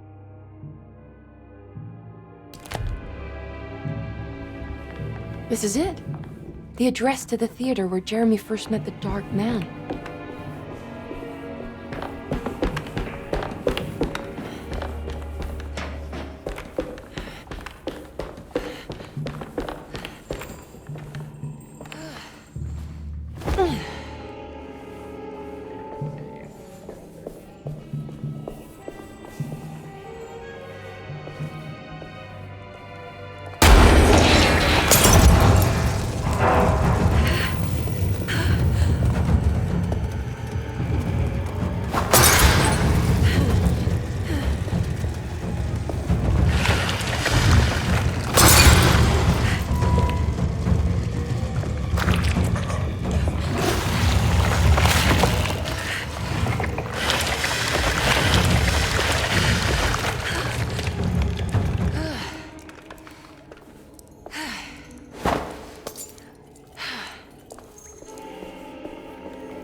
Looks like the fog cleared up.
You shouldn't have come. Don't say that. You needed my help. All I wanted was to keep people away from Derceto. Especially you, Emily. You're the only one in the family who forgave me for choosing old age over death. Father still cares for you? He is paying for your treatment at Derceto. To get rid of me! That's the only reason anyone's at Derceto. Someone in the family thought you were becoming an embarrassment. Help me get you out of this mess, Jeremy. I want to take you away. Your father would send me right back. What if I take you up north, to Kingsport? I know Mother still has family up there. I've been thinking about going for a while now. I haven't been to Massachusetts in years. I still paint from memory, you know? That old lighthouse makes for a great motif. Your father and I would go almost every summer. Then when our great-uncle died, we stopped going back. What is there to be done about the Dark Man? He's the one holding you back, right? You feel like you can't leave without paying your debt to him. The Dark Man has been with me since I was 12 years old. He was standing right on that stage right over there. For a brief moment, His gaze held mine. And that was it. I recognized him for what he was. The Hartwood curse embodied in flesh. I thought it was my turn, but I was only there to be mocked. Instead, his attention moved on to my father sitting next to me. I turned to him and saw his face. The whitest shade of pale I've ever seen. He bit off his tongue that night and suffocated. What can be done, Jeremy? Please. There's a way. 2 ways to be exact. One worse than the other. A written contract, now buried inside his sunken temple. Don't you remember what it said? I don't want to. Try, Jeremy. What did the contract say? No, we can't. We can't let New Orleans suffer that blight. I have to make this sacrifice. What are you talking about? Is this the thing from the bayou? Juan said something.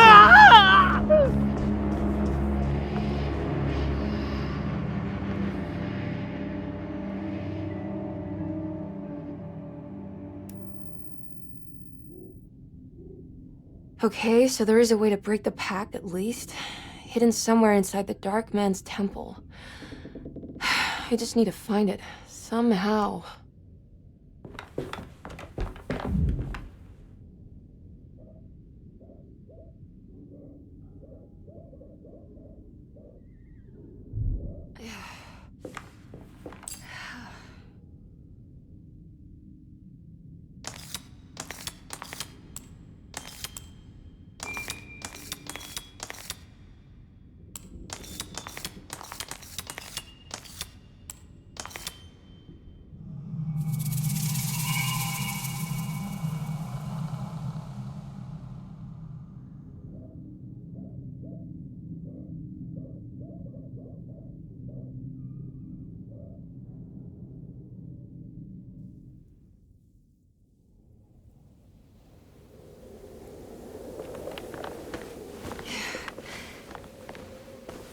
Yeah.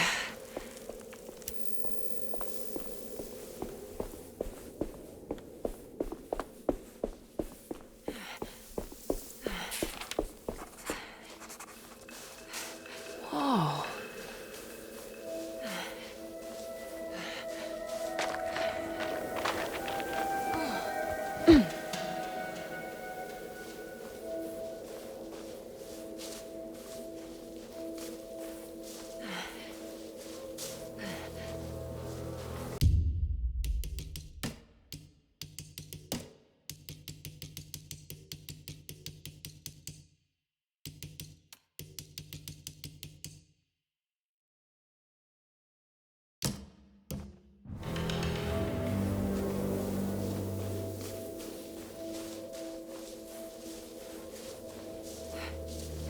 I need to get down there somehow.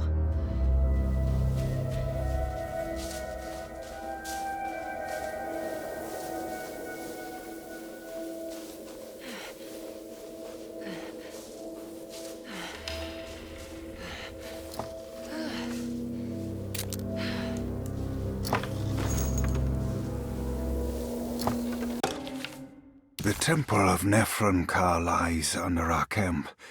Despite all efforts, that unholy site did not collapse, but sink beneath the sand. The pharaoh is long dead, his name meticulously stricken from all ancient writing. But that stage meant for blood and terror remains.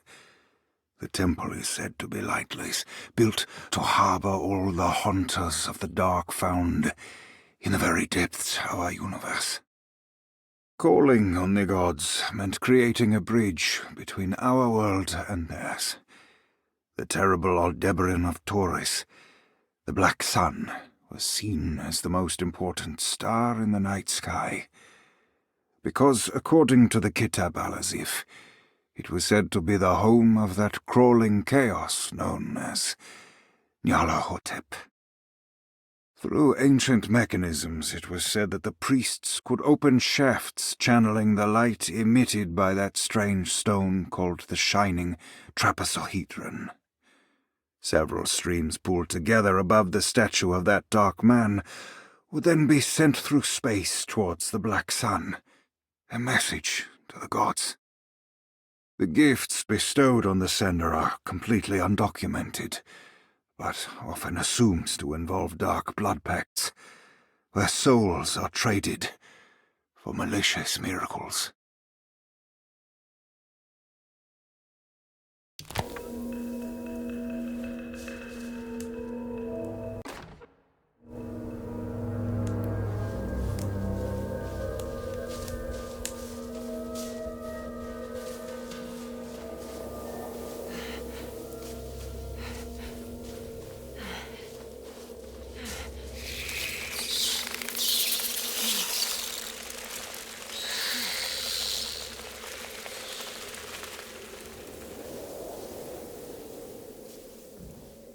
Okay, you can do this, Emily.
I think this one moves.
constellation Taurus. The big star is Aldebaran.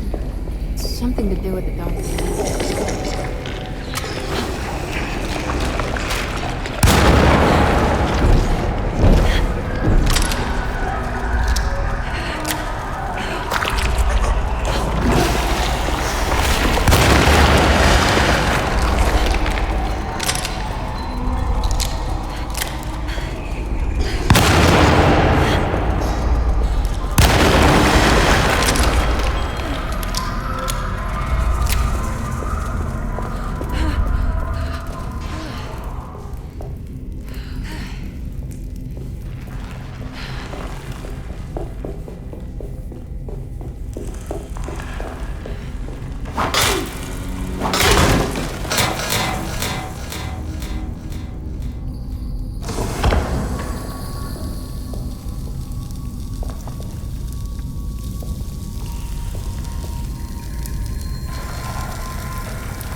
What's happening?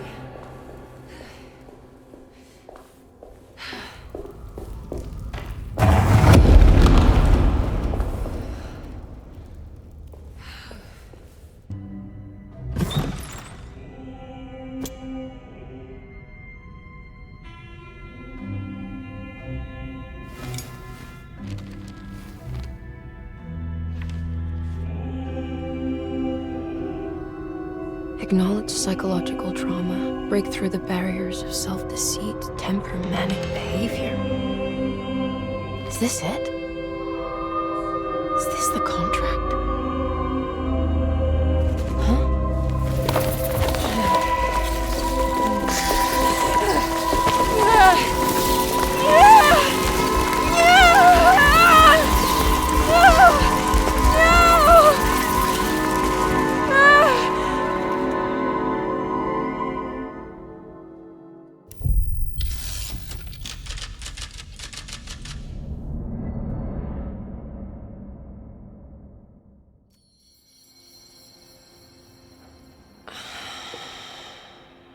Oh, Jeremy. How much pain and suffering you could have prevented. Emily? What are you doing? Detective, how is your investigation going? Well, I still have no clue where Jeremy is, but I think I know why he's hiding. This place is full of lunatics planning to perform some kind of ritual tonight. Well, that sounds ridiculous. Or rather would have just a day ago. It gets worse. I have reason to believe they killed anyone who didn't want to go along with the plan. Detective, have you encountered any monsters tonight? I just told you, I think they killed people. Beauregard, the author, Perosi, the singer, Mr. Waits, the clerk, Mr. Chance, the gardener, they're all missing. No, I mean, have you fired your gun tonight? Of course not. They wouldn't just kill outsiders like that. It would bring too much attention. But you should keep your eyes open. So you haven't seen anything strange? Been anywhere else? What are you trying to tell me, Emily?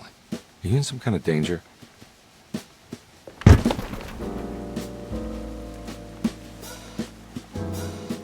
Let me drive you back to New Orleans. I think I have enough.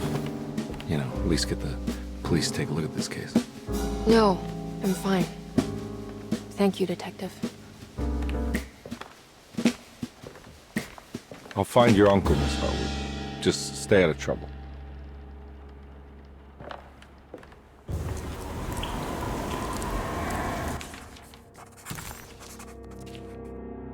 He must first acknowledge psychological trauma in order to proceed. The lying must stop, so we can break through the barriers of self-deceit. Finally, temper manic behavior. Medicine has failed me. Nothing can be done to dispel the Hartwood curse. Only the sacrificial dagger may release the despair from Jacob's eye. Yet, doing so would be the doom of Derceto. Let this curse of mine be a weapon for once. I accept your demands. Oh, crawling chaos. Build your prison around this godforsaken hospital. When evil has been starved, I will stay buried forever.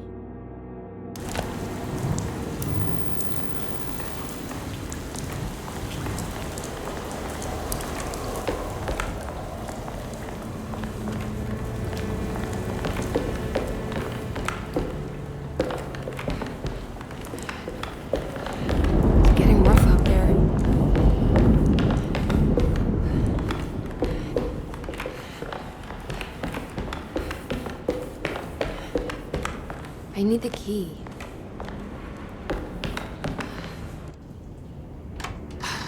If we can just get rid of Jeremy, everything will go back to normal. That reminds me. I saw Miss Emily earlier. You remember her? You know she's Jeremy's niece. She's looking for him. That's right. She's helping us, in her own way. As long as she don't stand in the way of the mother of 1,000 young. I don't think she knows or cares about that. She just helped Jeremy. I've been more worried about that Detective Carmen fella. He's been snooping around asking all kinds of questions. God, it hurts. I wish you would stop doing that. Gives me the heebie-jeebies.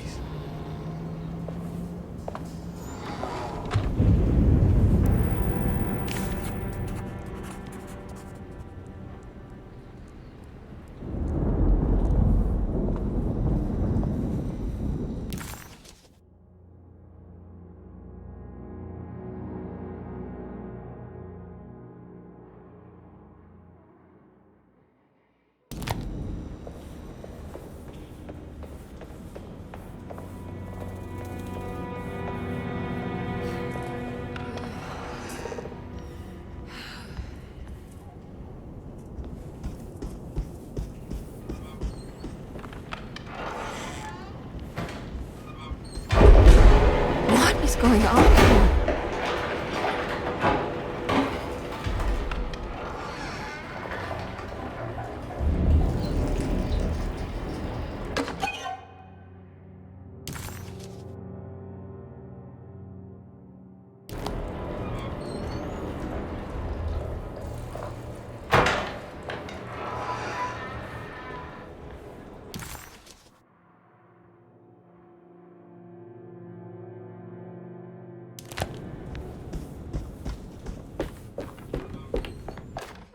We must have faith that Jeremy's pact with the Dark Man is a bluff.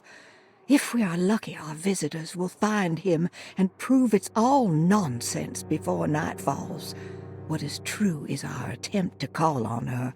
Too many things have happened for this evening to be in vain. Think of Jack and Cassandra, even Perosi, whose circumstances I can't understand. Grace is our goat without horns. She knows it and will play the role. You must talk to your brother, Baptiste. I worry that he will fail us. Mrs. Thompson.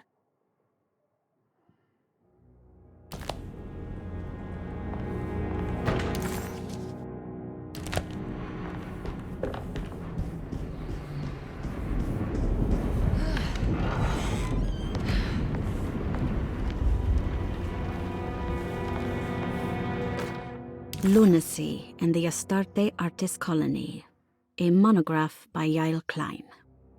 In early 1909, the old Derceto plantation outside of New Orleans was turned into an artist's colony. 3 famous European artists rented the house and the surrounding land from the owner, the Ledoux family. The colony was chiefly run by Sebastian Cortez, who was playfully dubbed the captain by his collaborators, William Arges and Heinrich Kassel. The colony existed for 6 years, until one day all 12 members disappeared without a trace. It is widely believed that their disappearance is connected to the disastrous hurricane that passed through on September 29, 1915, but nothing truly supports this claim.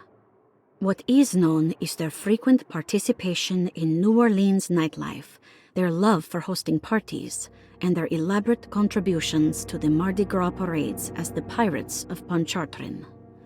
Accounts of their lifestyle can be found in almost every gossip column. It can effectively be summed up as carefree and bohemian. In late June 1909, the name Astarte first appeared in the newspapers. Cortez said the name came to him as he was painting. There is never any claim to knowing about the ancient Phoenician fertility goddess with the same name before this time. His fellow colonist Heinrich Kassel did know, because he later produced sculptures that show clear references to ancient idols of the goddess.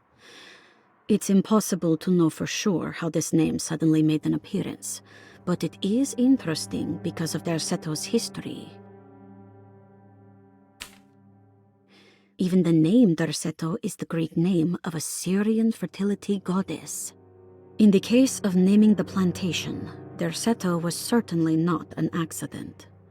We know that Elijah Pickford intended to build a temple for his cult, for he had distributed pamphlets 2 years prior to the purchase of the land, advertising his intentions. His followers were estimated to be almost 100 men and women, mostly sailors, Maroons, and Cajuns, when the plantation was built. To outsiders, Derceto registered as an ordinary slave plantation, which enabled Pickford and his flock to remain hidden for decades.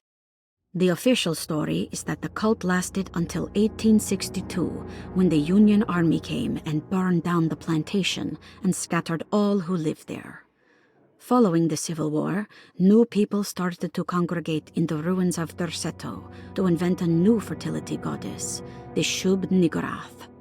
As much as Derceto is a particular name to have heard of, it's not entirely uncommon among the learned.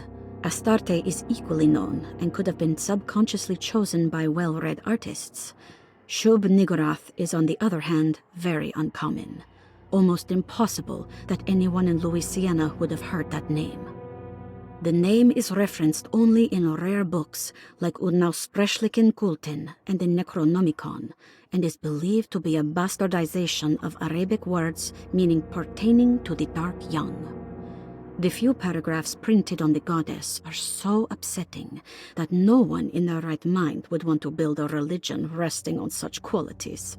The Shub Niggurath cult was hard to get rid of, but it is believed that despite the police jailing and killing several cultists over the years, the main culprit in the cult's demise is the cult itself, which seems to line up with every instance of cult activity on Derceto's grounds. When Captain J.W. Norton of the Union Army arrived, he described the people at Derceto as malnourished and maniacal.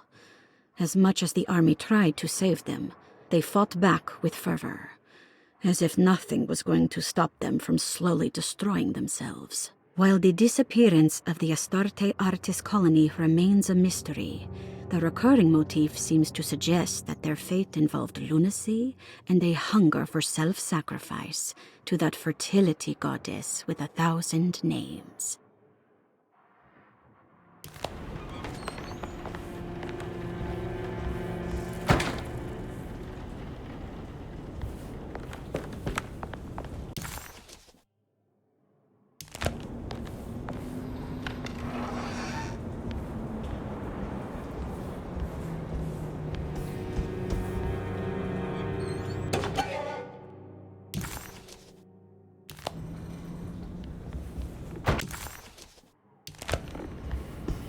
Doesn't know Edward is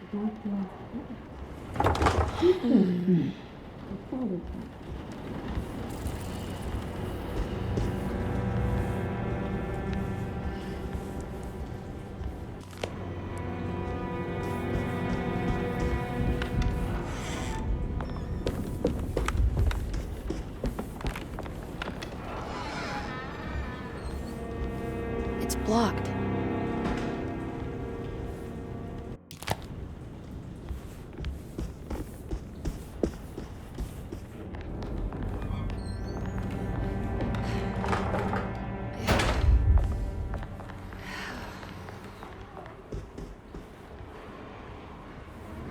It's blocked.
Mrs. Thompson, I understand the last week has been busy. Under these circumstances, I find it important to remind you that Derceto's concerns are not a public matter, nor is it something that should upset you. Please continue your excellent work, and don't spend a thought on the death of Perosi, or, more importantly, the suicide of Cassandra Beauregard. They should mean nothing to you or the staff. I rely on your loyalty, and trust that your close kinship with the Tabois siblings will keep Derceto's secrets hidden. Dr. Gray.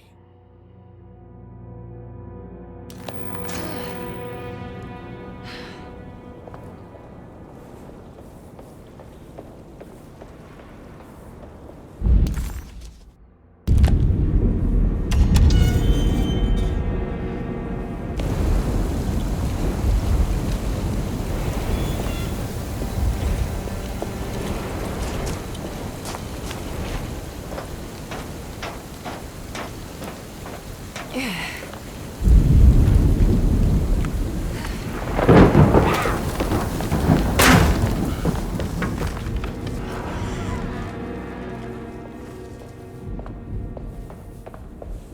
need the key.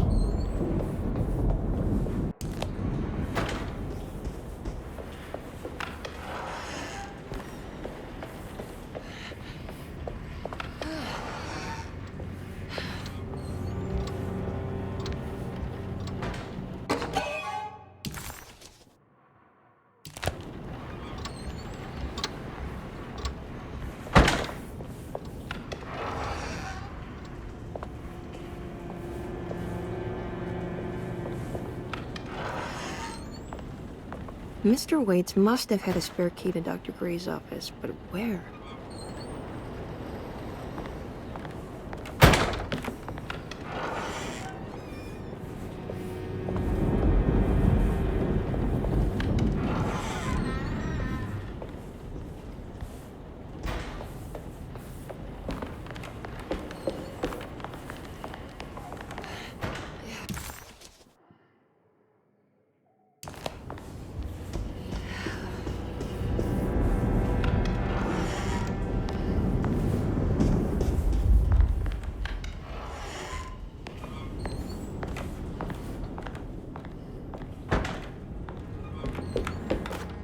Detective Comby, I'm terribly sorry that my niece has pulled you into this mess. Please, with all my blessings, take her away from this cursed place. I have destroyed that eater of worlds and locked it away in the attic and retreated to a place of hiding. Tell Emily I'm safe. Tell her all the lies you can think of to make her listen. Take her back to New Orleans. Sincerely, Jeremy.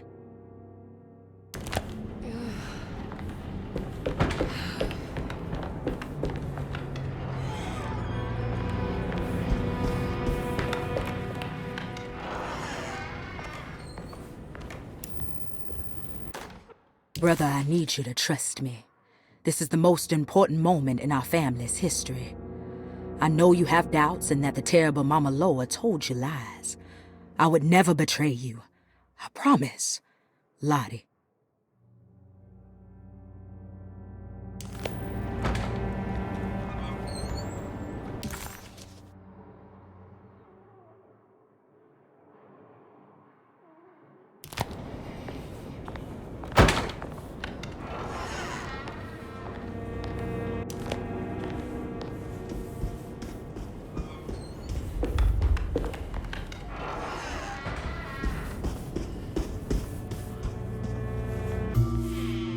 Hey, little lady, how's your evening been going?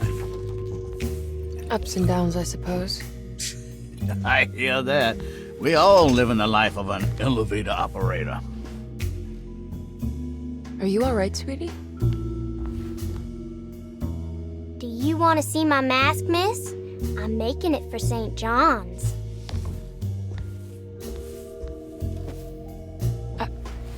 How did you... Is that supposed to be my... Ow! You should learn your place, little girl. Why are you acting this way? What did I ever do to you?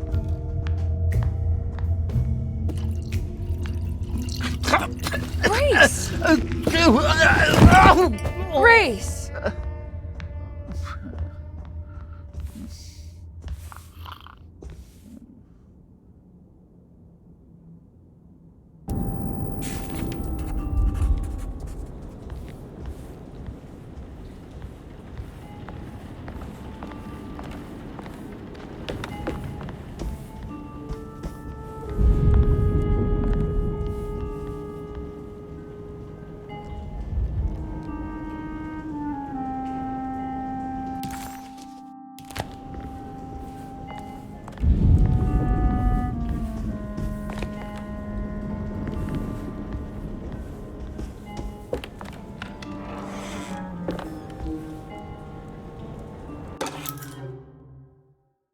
I'll just borrow these. At least he's breathing. I'll just let him sleep it off.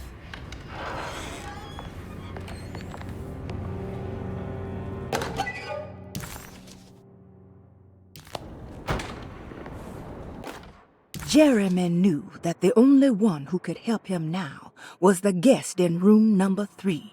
The room seemed to have been empty for so long. But that wasn't allowed to be true. The story needed to be different, to include something from the outside. He would bring the guest back to room 3 and show them what was in that safe. 913. But those were not the right numbers. That was the combination for the safe in the clerk's office.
I don't know the combination.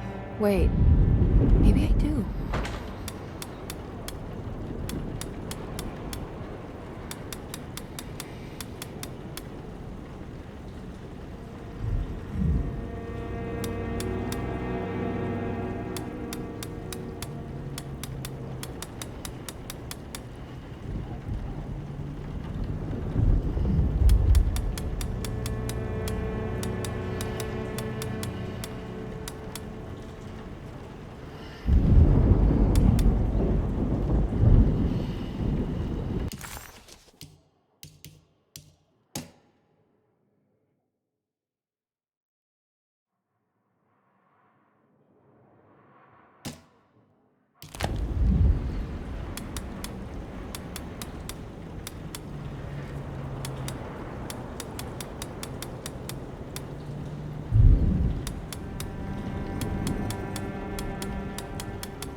It worked.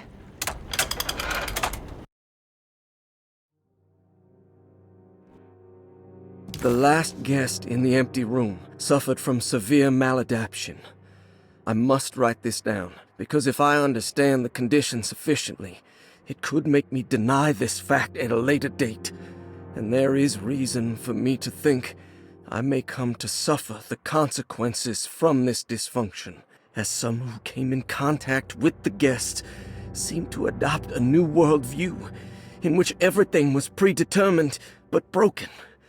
Upon accepting this worldview, some memories became unmanageable and later rejected. I do not know what this means. I cannot even remember the fate of the guest. I think they were simply misplaced one day and forgotten. Just like all documents pertaining to this guest, they have all been destroyed, or they never existed in the first place. Who wrote this? There has never been a guest in the empty room.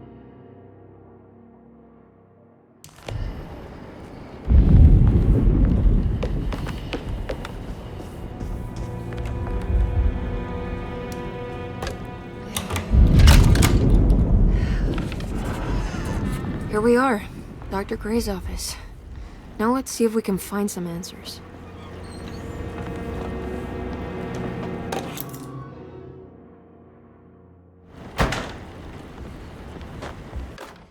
Dearest Dr. Manzetti, I find myself in a losing battle with my patient.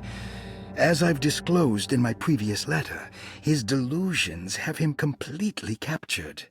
It's bad enough that he is torturing himself with paranoia, but his madness turns out to be quite persuasive to others. effectively laying the ground for mass delusion. I am writing to you in hope that you can give me some guidance. Beyond my ambition to avoid devastating surgery on my patient, I have grown worried about my own defenses. The words of my patient are deranged, yet they often resonate with something primitive within me. I have tried photographing his brain with X-rays. It was surprisingly difficult to get good results. Dark blotches on the plates kept obscuring all details. My patient looked at the bad plates and cried out in terror, telling me the dark areas was the shadow of the worm, eating him from inside. I could not see anything out of the ordinary. I hope this is a sign that my mind is not as receptive to the madness as I had feared. After further inquiry, my patient described the shadows inside his mind as some kind of chthonic monstrosity that wants to undermine his sanctuary. This is clearly a reference to a place he calls Teroea, a sort of library or convent that works as a psychological haven. With this imaginary haven threatened by this Chthonian, he has now constructed another, less pleasant hiding spot. Lately, he has been bringing up a metaphor of a steamboat that has run aground, that he feels like he needs to start the engines and reverse, but he is afraid that the hole in the hull would cause the whole ship to sink. I've been watching him turn this metaphor into reality for the last week. He knows it's made up, but he is doubling down, trying to make it a real memory. I feel certain that this is my chance to break through the barriers of his self-deceit.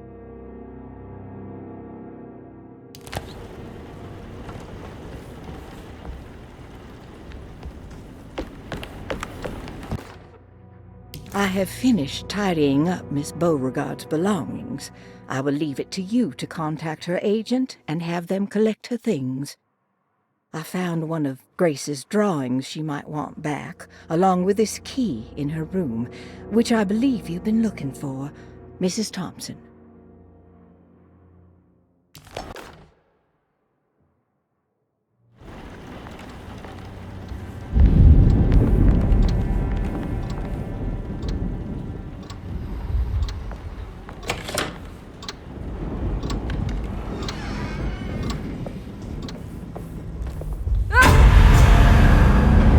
This can't be.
Sometimes I think this place makes me worse. That Derceto might be my grave. A coffin made of ostentatious architecture. A Taj Mahal for the drunken depressed. There's something about Derceto. Something about Dr. Gray. Like we all pretend that we're here to get better, when in fact we are here to be forgotten.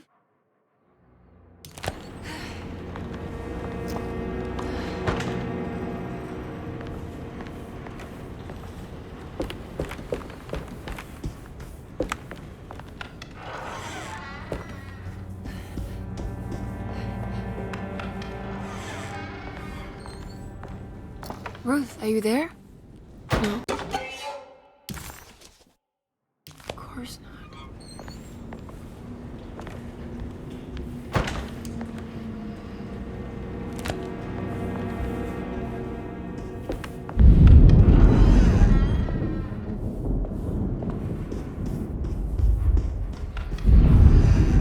What is going on here?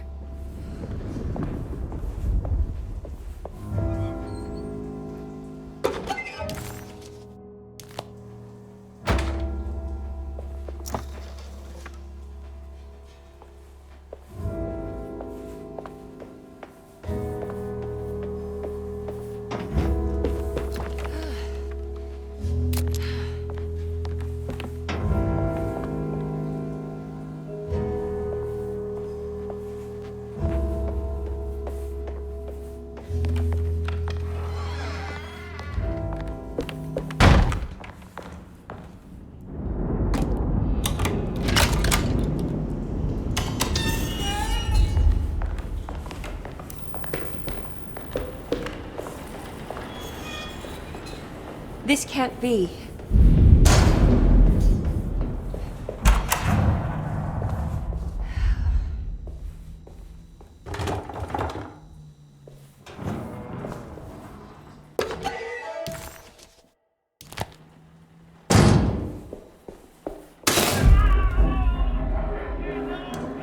I need the key.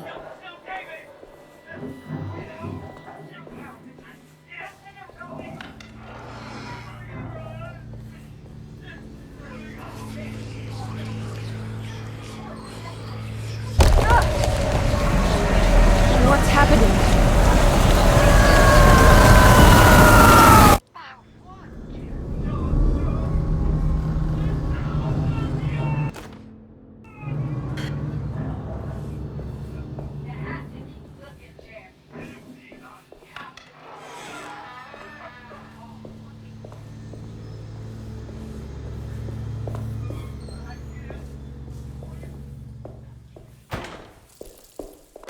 Radiography. Patient Jeremy Hartwood. Date June 14, 1930. Plates. Jeremy's skull proved difficult to capture properly. Partial radiographs worked best. A complete picture of the brain can be assembled by piecing 3 plates together. Observations. Even when looking at an assembled version, a shadow covers significant parts of Jeremy's brain. Possible tumor, but more likely that the equipment is failing. Jeremy reacted strongly to the pictures and claimed to see a giant clay worm eating and displacing his memories. Notes. While this exercise has left me nowhere closer to an answer, I feel confident that a Burkhardt lobotomy should sever all necessary parts.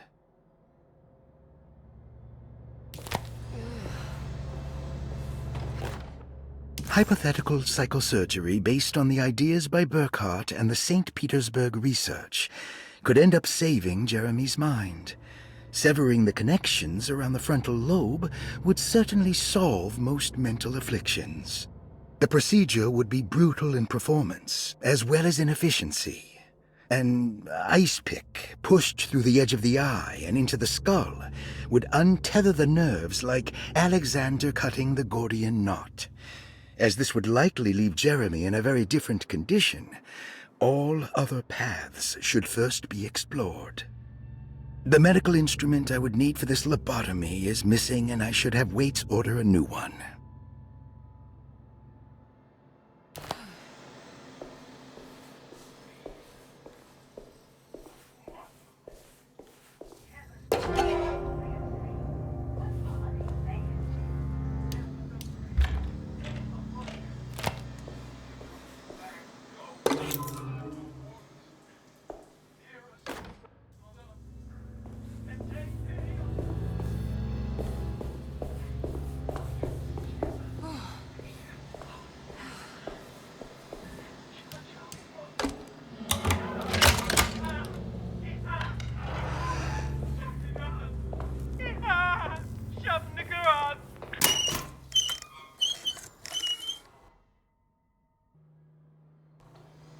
What's this?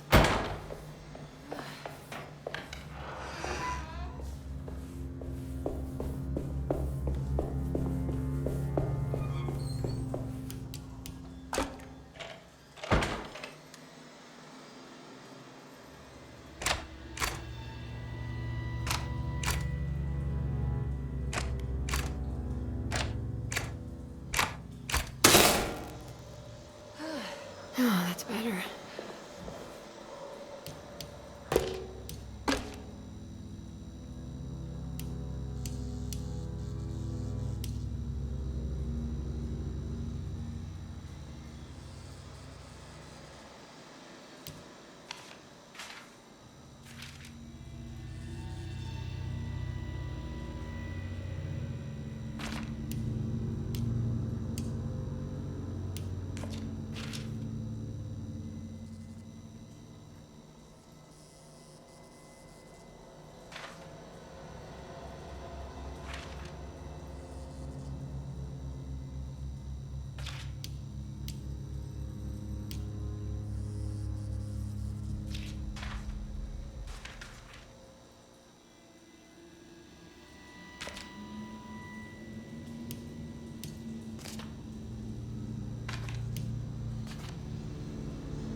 I guess I never got a chance to look around this place.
This feels familiar somehow. Hello? Is anyone there? Jeremy, where are you? I'm stuck in the mud and the fire's taking me. Jeremy? Can you hear me? The motor is dead. I can't do anything more. Hang on, Jeremy. I'll get the boat running. I'll get you out of here.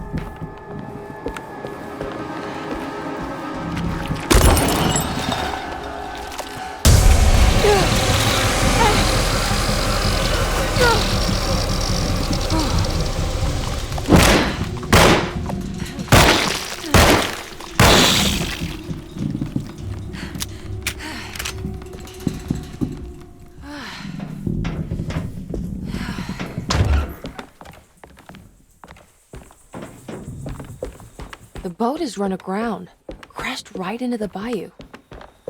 If I get the motor running, I could try backing into the river.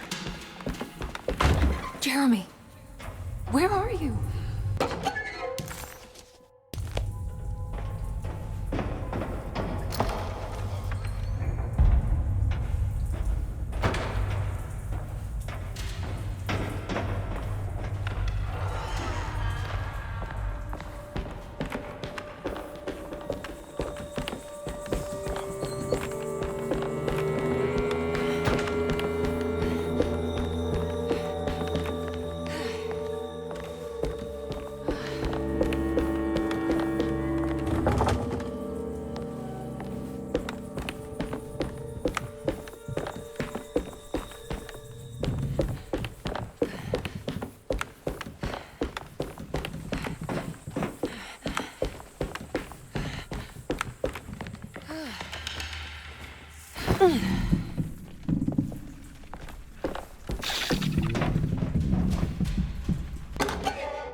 I can't...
I think it just needs fuel to run.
ready to tell me what's happening? What's happening? I put a rope around my neck and then strangled all life from my body.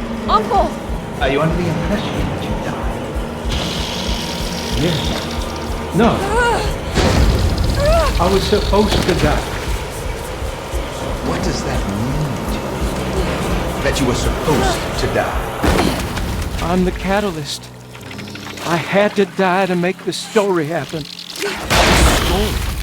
What are you referring to, Jeremy? 30 years ago, Frederic needed me to die. Jeremy! You're not making any sense, Jeremy. Come back. Find your focus. Uncle? I cheated everyone. I didn't play my part. I escaped my doom. Destiny! Again, find your focus. Jeremy! Now everything is wrong. Nothing is in place. Hey, listen to me! We're gonna drown! Calm down, Miss Hartwood. You're not in any danger. But... Jeremy... He was here, wasn't he? Miss Hartwood, I am beginning to suspect your family curse is catching up with you. Have you ever talked to a doctor about your condition? No. No, I was just confused. I thought I saw him for a moment. I'm fine. I'll let you be. Miss, I want you to know I'm here to help, if you need me.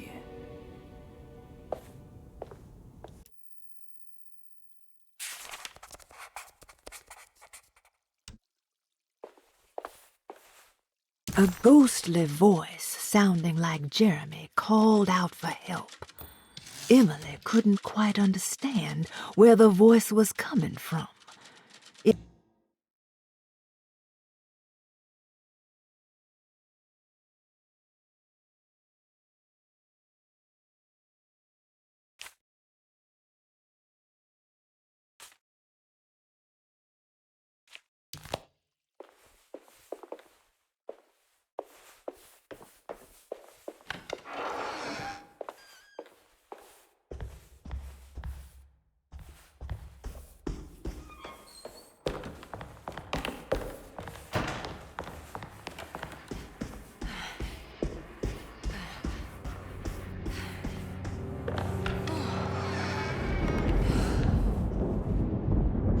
There's something missing.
This...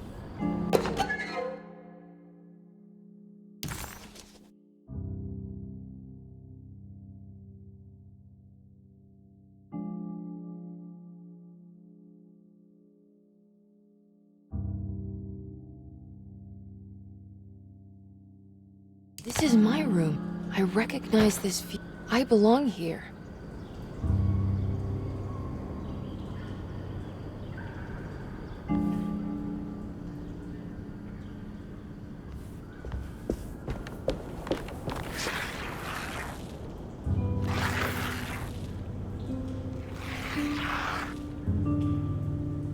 I know that number. Where's that from? I did this. I wrote that.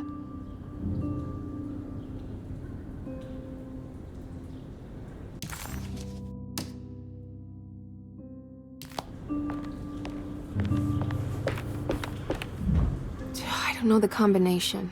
Wait, maybe I do.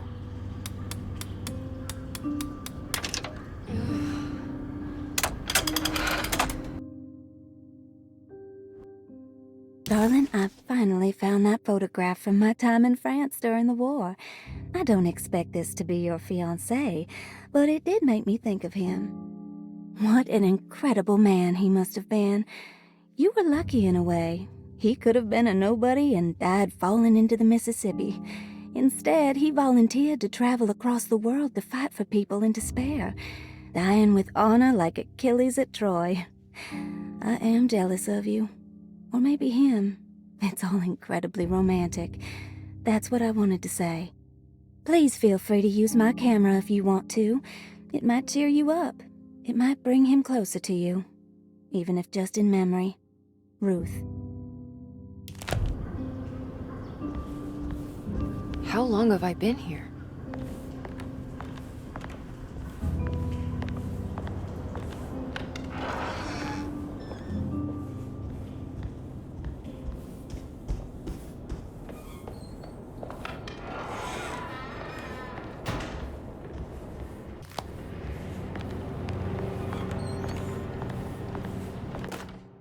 Castle built the zoetrope as an exercise in animation. He is very interested in moving pictures and has even ordered an aeroscope camera for the colony.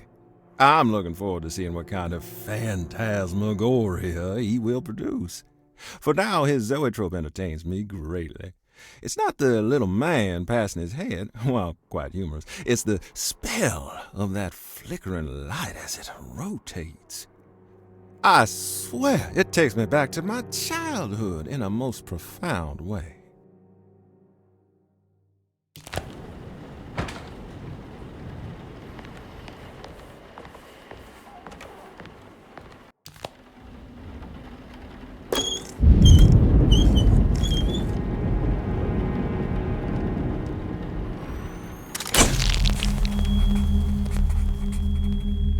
Is this how you travel, Ruth? I'll find you, John.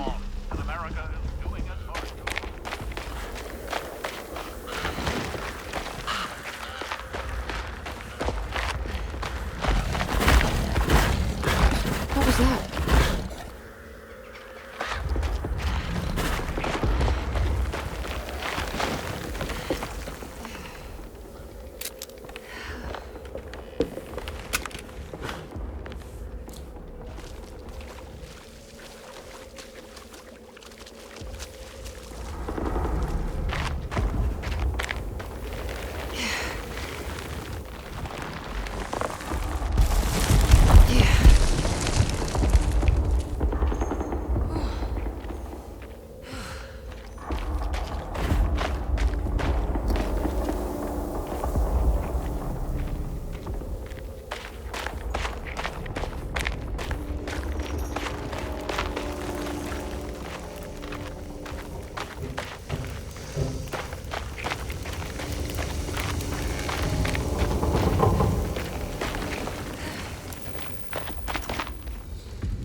God, I thought I was done with you.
Recently, the American Expeditionary Forces faced considerable John? losses in France.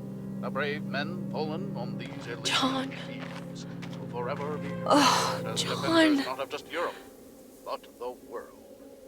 What's the matter, Emily? President Woodrow Wilson spoke to I our can't do country's this. war widows, asking them to stand tall. What's the and matter? remember their husbands I can't take as you dying heroes. again. Speak of them proudly, and remember I'm them still fondly. hurting.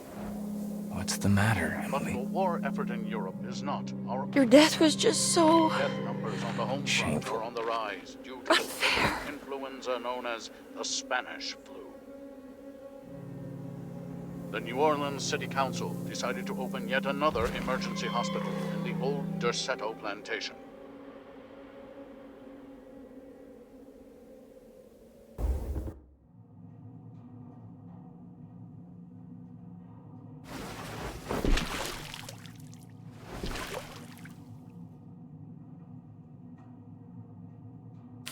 Where is this? Where am I?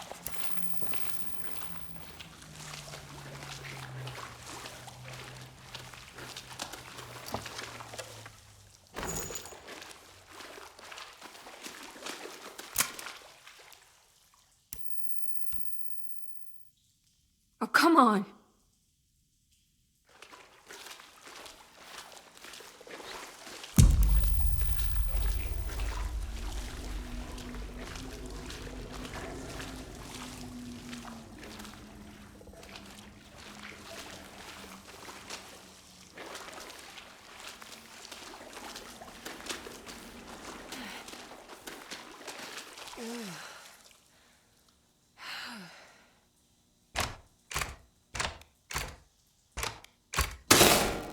That's better.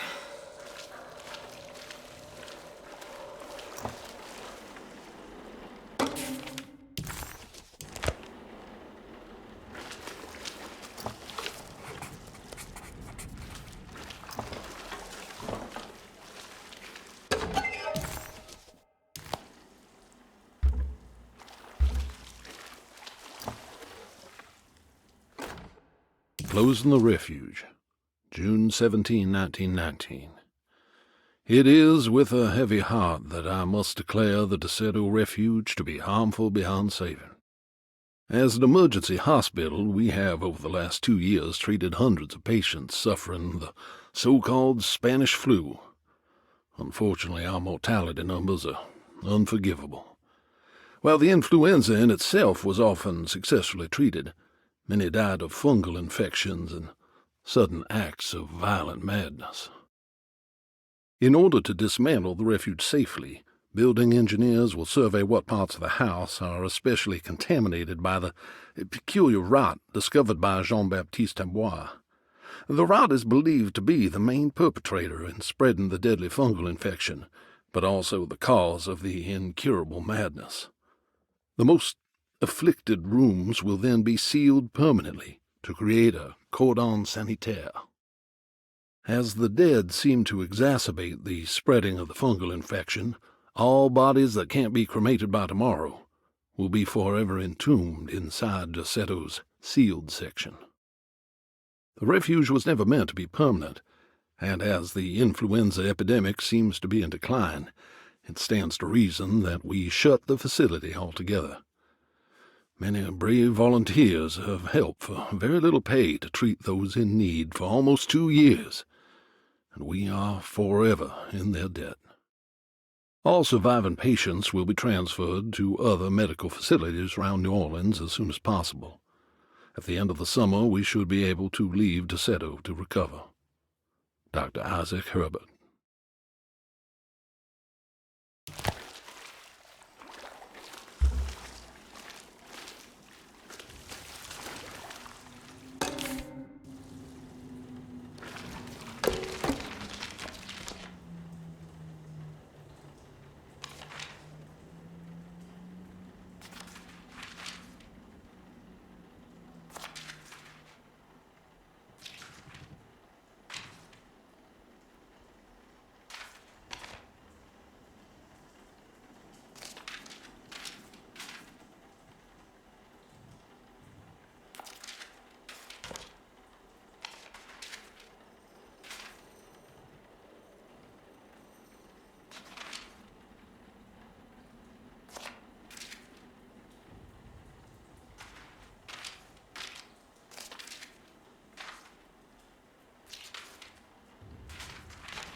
What's that?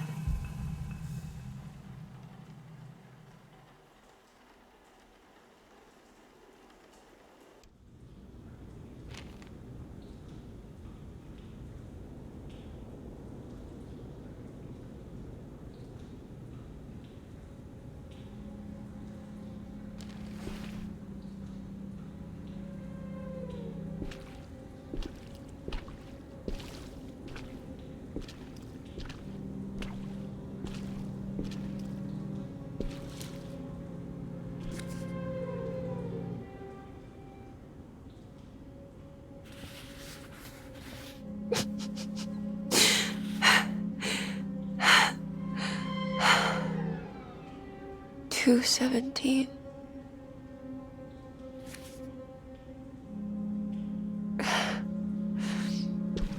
Oh, John. I didn't know this is where you would end up. I didn't want to know. I stopped visiting you because I couldn't stand the indignity of your awful illness. I was ashamed of you. Ashamed of myself. Forgive me. Please, John. Let me go.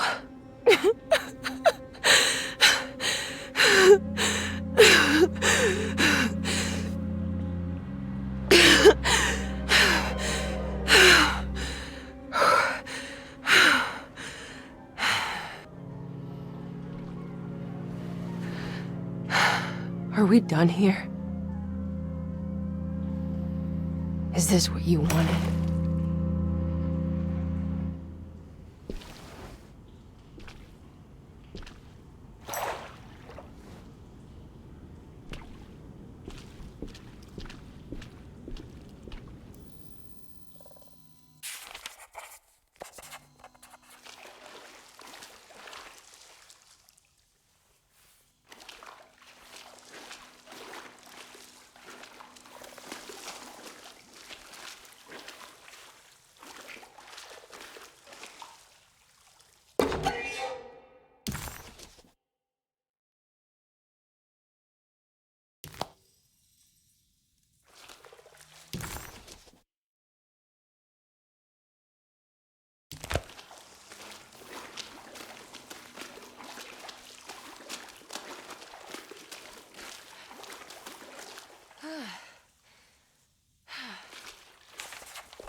Miss Hartwood, lock the door, will you? I'd rather not run into dear Dr. Gray if I can help it.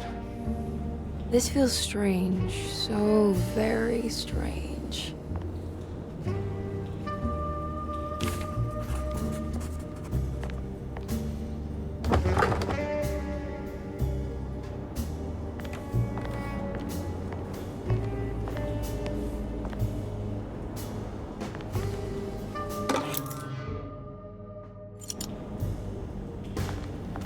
There's a book missing.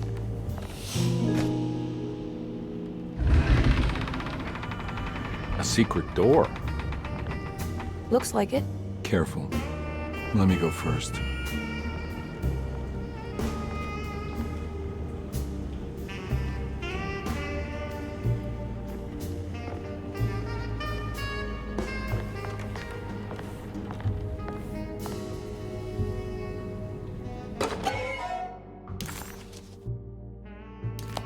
Ah, what's this?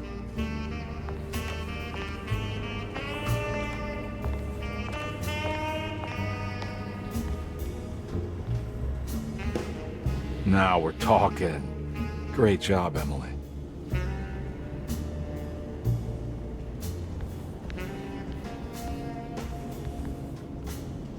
Should I even be doing this? Do I want to know?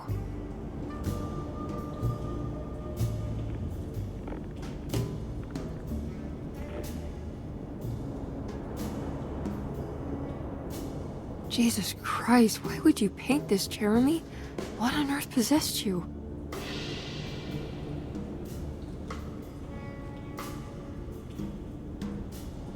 Oh, God.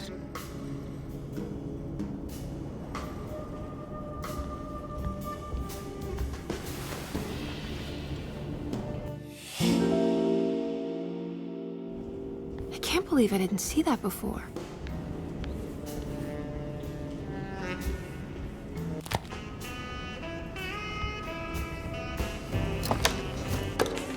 Good to finally meet you, Mr. Hartwood.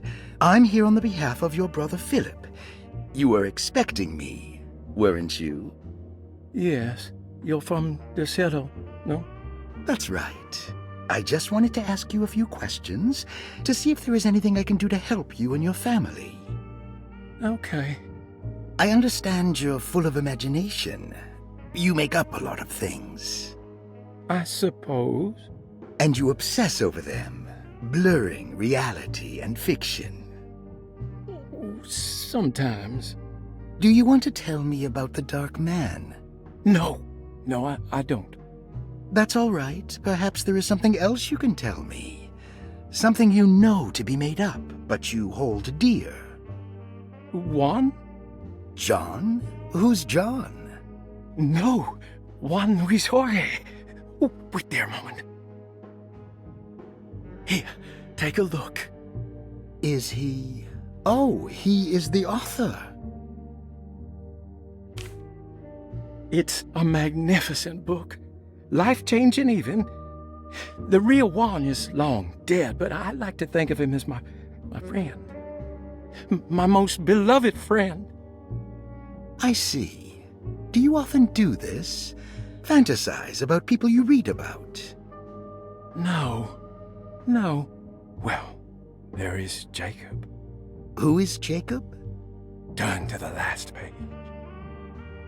Oh, it's a newspaper article. The Prisoner of Ice, Jacob van Ostad. Is he also your beloved friend? Oh, no, Doctor. Not at all.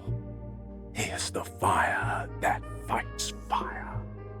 Yes, I think it's clear your overstimulated imagination, this mania, needs to be tempered for you to live a normal life. I know your family calls it the Hartwood curse, but I want you to know that there is nothing supernatural about your condition. It's all inside your head. And with that, I'm very qualified to deal with. In time, you will be cured. In time. Yes, in time we will exorcise all your demons, all the dark men. Yeah! Please, Mr. Hartwood, calm yourself. What happened? Oh, don't you worry your little head about it, Miss Hartwood. Your uncle and I just had our first breakthrough.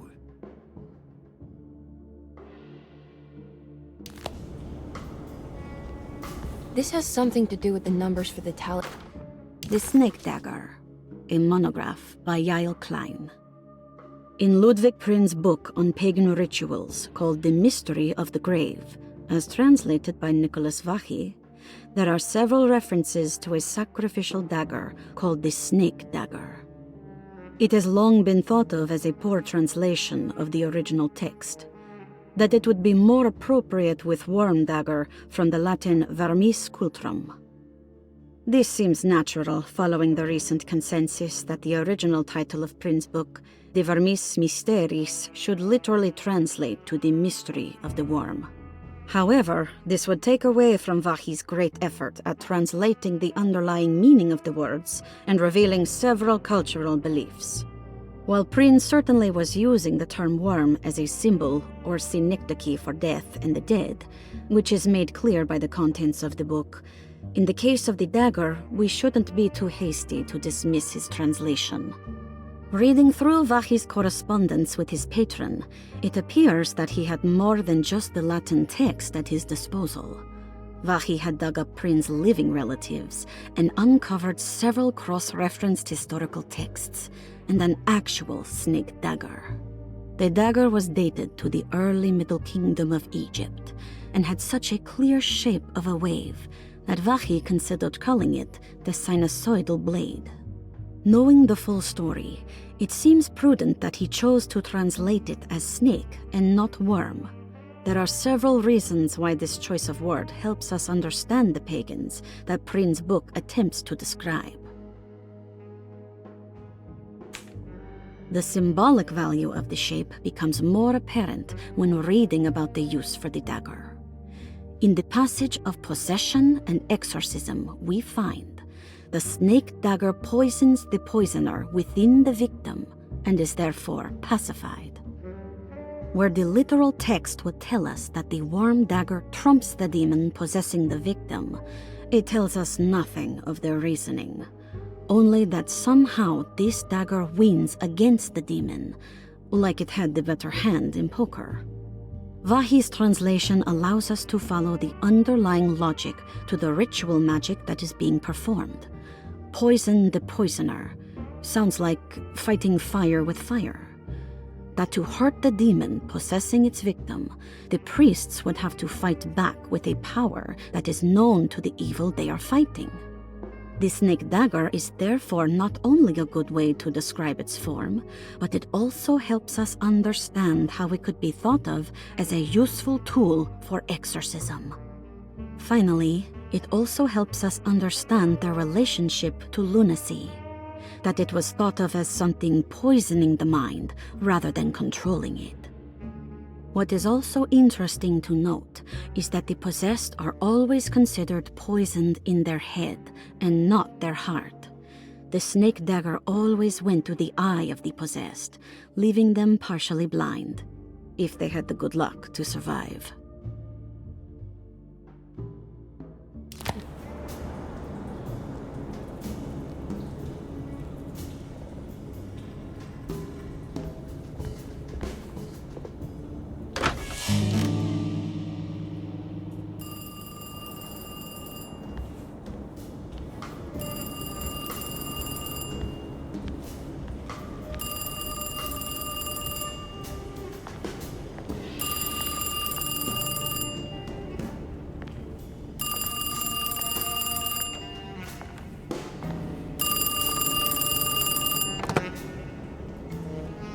Hello?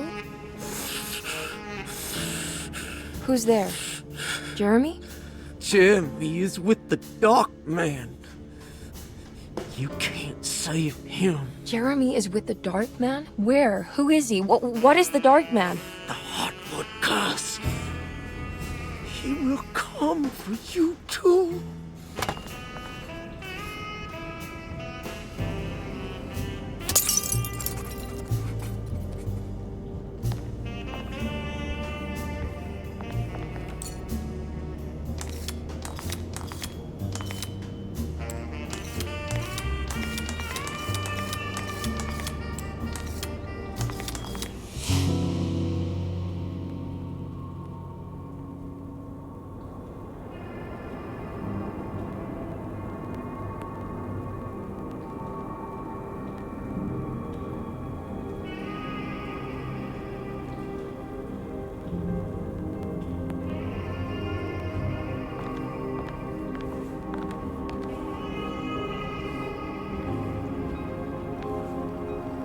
heard the telephone ring, right? No, the telephone's cut off. I tried calling the police earlier. Yeah, that's what I figured.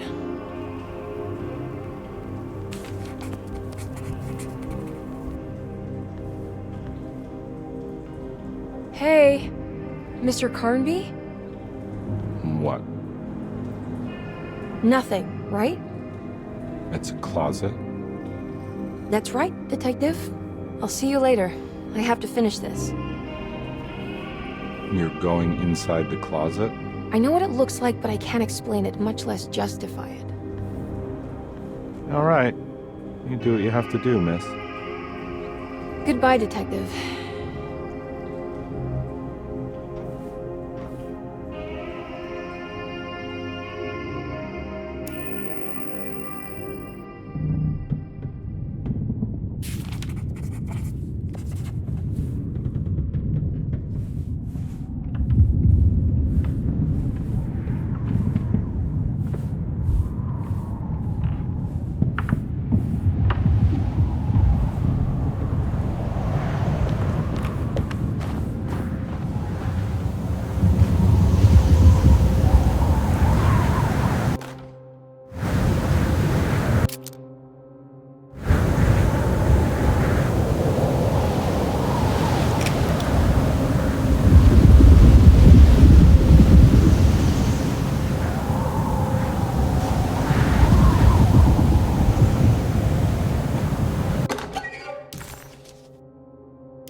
We found the ancient stellarium perched on a cliff facing the Arctic Ocean after a day of sailing due north of the Eskimo encampment. Jacob van Oostad was our most keen member of the expedition. He had been chasing down the source of a peculiar type of crystallized metal present in several sacred items among the natives on the northeast coast of Greenland. The site was a remarkable find for any explorer, and we were all enraptured in our search for enlightenment and meaning.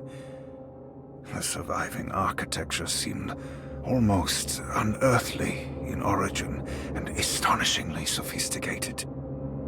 The metal Jacob was searching for was abundant, almost ubiquitous. We were so taken by our find that we were surprised by the sun falling below the horizon.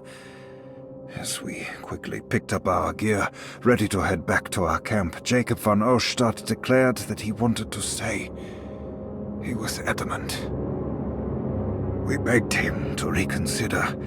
The night would be getting colder by the hour, and we feared for all our safety. Jacob refused, threatening us with violence if we wouldn't leave him alone. As the snowfall turned heavier, we left him there on his own. The next day, the weather became worse, and we had to spend hours enforcing our shelter as our tents became increasingly useless. The group had written off Jacob, thinking he must be dead. I had an urge to make one final attempt to save him, so I headed out as darkness fell with a handful of flares and headed toward the coast and up the climb towards the stellarium. That's when I saw him, transfixed by a burning sky, that celestial lantern. Jacob keeled over and let out a painful shriek that struck me with such fear and pity. He was crying in agony, for the cold weather had ravaged his flesh. I called out to him, and he turned to face me. His vacant stare held me in place like a needle through a butterfly, and he said, "You must leave now, Herrstan. Go, and never come back." And so I left.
Hey, we can talk about this. It's too late for that. It's too late.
Set everything in order.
I don't understand. Why are you here?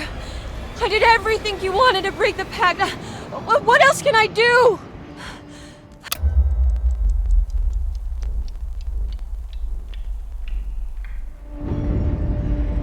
Wait, it did work. That's why you're coming after me. You're in my head now. In that case, I hope you enjoy your stay. Emily, stop! Don't worry. We got you.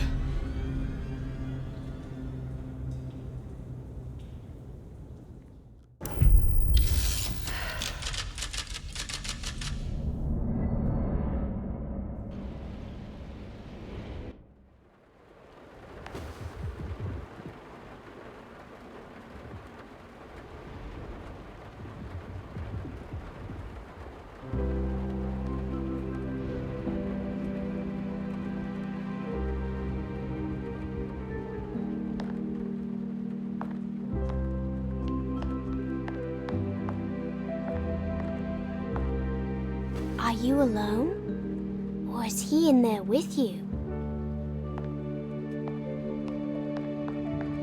Miss Hartwood is up! Heard you almost painted the foyer with your own blood and guts. Good to see you still in one piece. Stick around, will you? It's going to be an exciting night.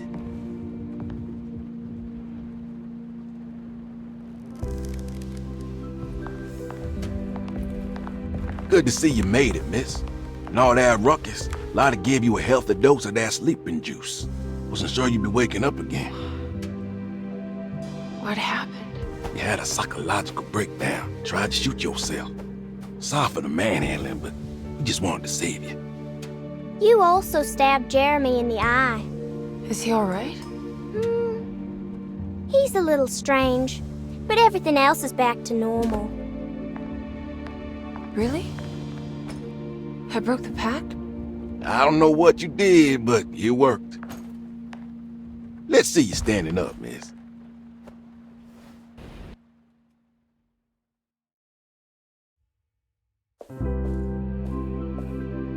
Jeremy, are you okay? I'm so sorry for hurting you. How can you ever forgive me? Emily, I missed you so. I do hope you'll stay with me for a while. Uncle, what's wrong? Is it anesthesia? He seems so meek. I wish that was the case. It turns out that you managed to lobotomize him. It's actually quite impressive considering your technique. This is permanent? You sacrificed a piece of his mind to save the whole. It's a little like treating a bad knee by cutting off the leg. It's blunt, but it works. That's terrible. Perhaps. But at least he won't suffer anymore. Do you remember the Dark Man, Jeremy? Ah, yes. Where did he go? I hope he is doing all right. You see? With a violent stab, you made any future treatment quite redundant. I assume you will be bringing him with you back to New Orleans. I will. I just need to find Detective Carnby.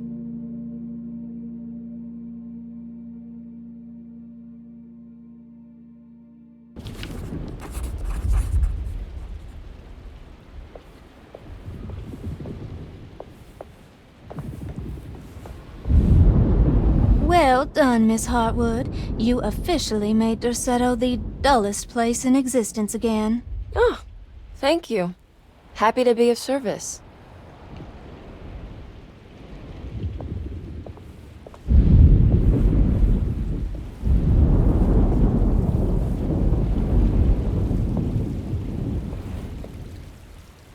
Good to see you're still with us, miss.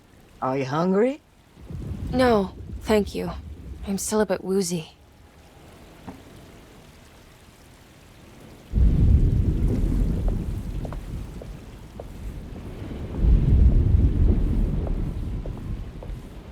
Looks like a storm's coming. Radio says it could get real bad. Floodings and such.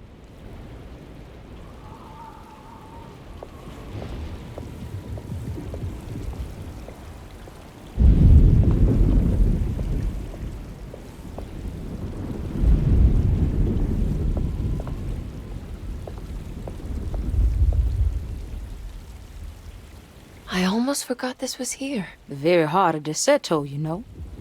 Almost time to call on her.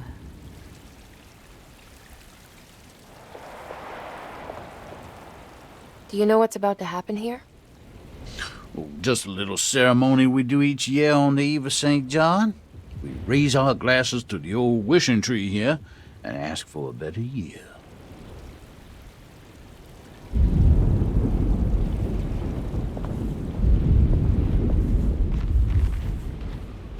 What are you doing? Preparing for the ceremony. This time she will come. I'm sure of it.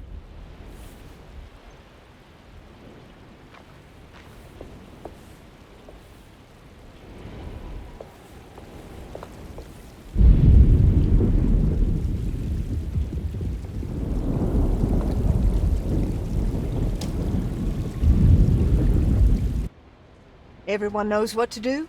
Y'all know the new words. Mrs. Thompson, we talked about this. I'm not sure everyone is comfortable. Doctor, I insist. This is important. We've waited for so long, Doctor. Let's just go with the old song. Not every change is an improvement. Boss, good or bad, we need to move forward. All in, Doc. Let's bet it all. But we don't know what we're dealing with. It'll be okay, Doctor. Better even.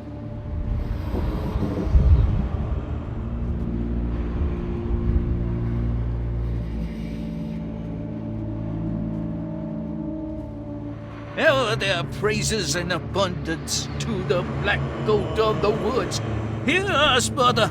Take pity on us. Take pity on us. Ever there praises in abundance to the black goat of the woods. Ever Hear us, and take pity on us. Take pity on us. Hear us, mother. Ever there praises in abundance to the black goat of the woods. Hear us, mother, and take pity on us.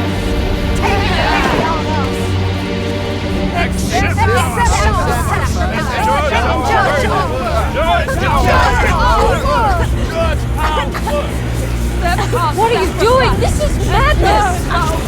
This here's what needs to happen. She's just a child!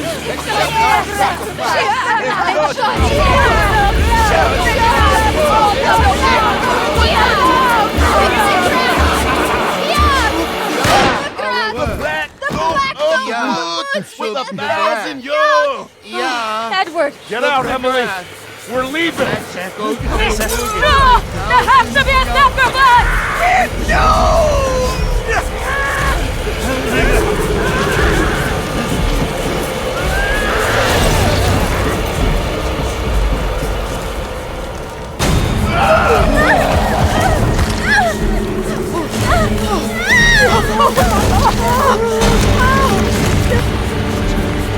Come with me.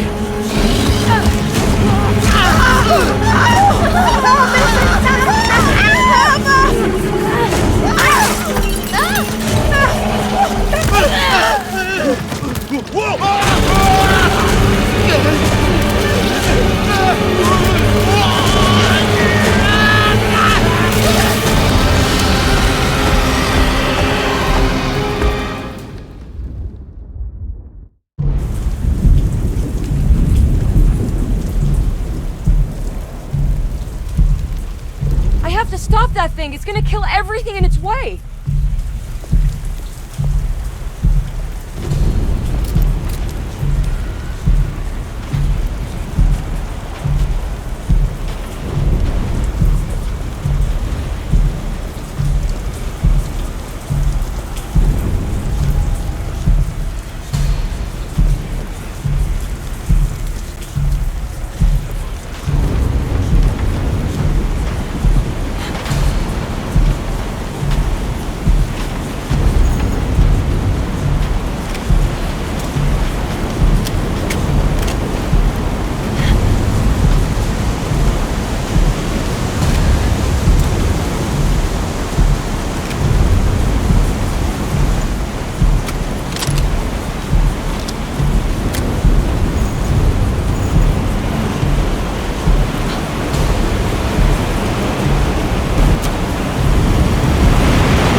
Emily, are you alright?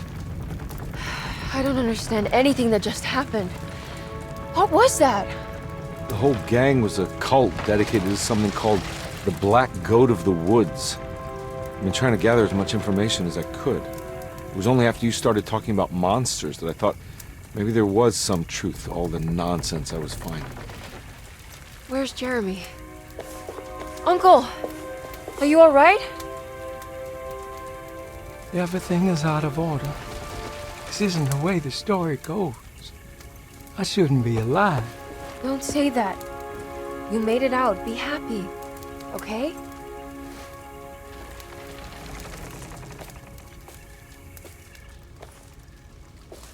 Hey, kid. You doing alright? It wasn't what I expected, but you can't always get what you want.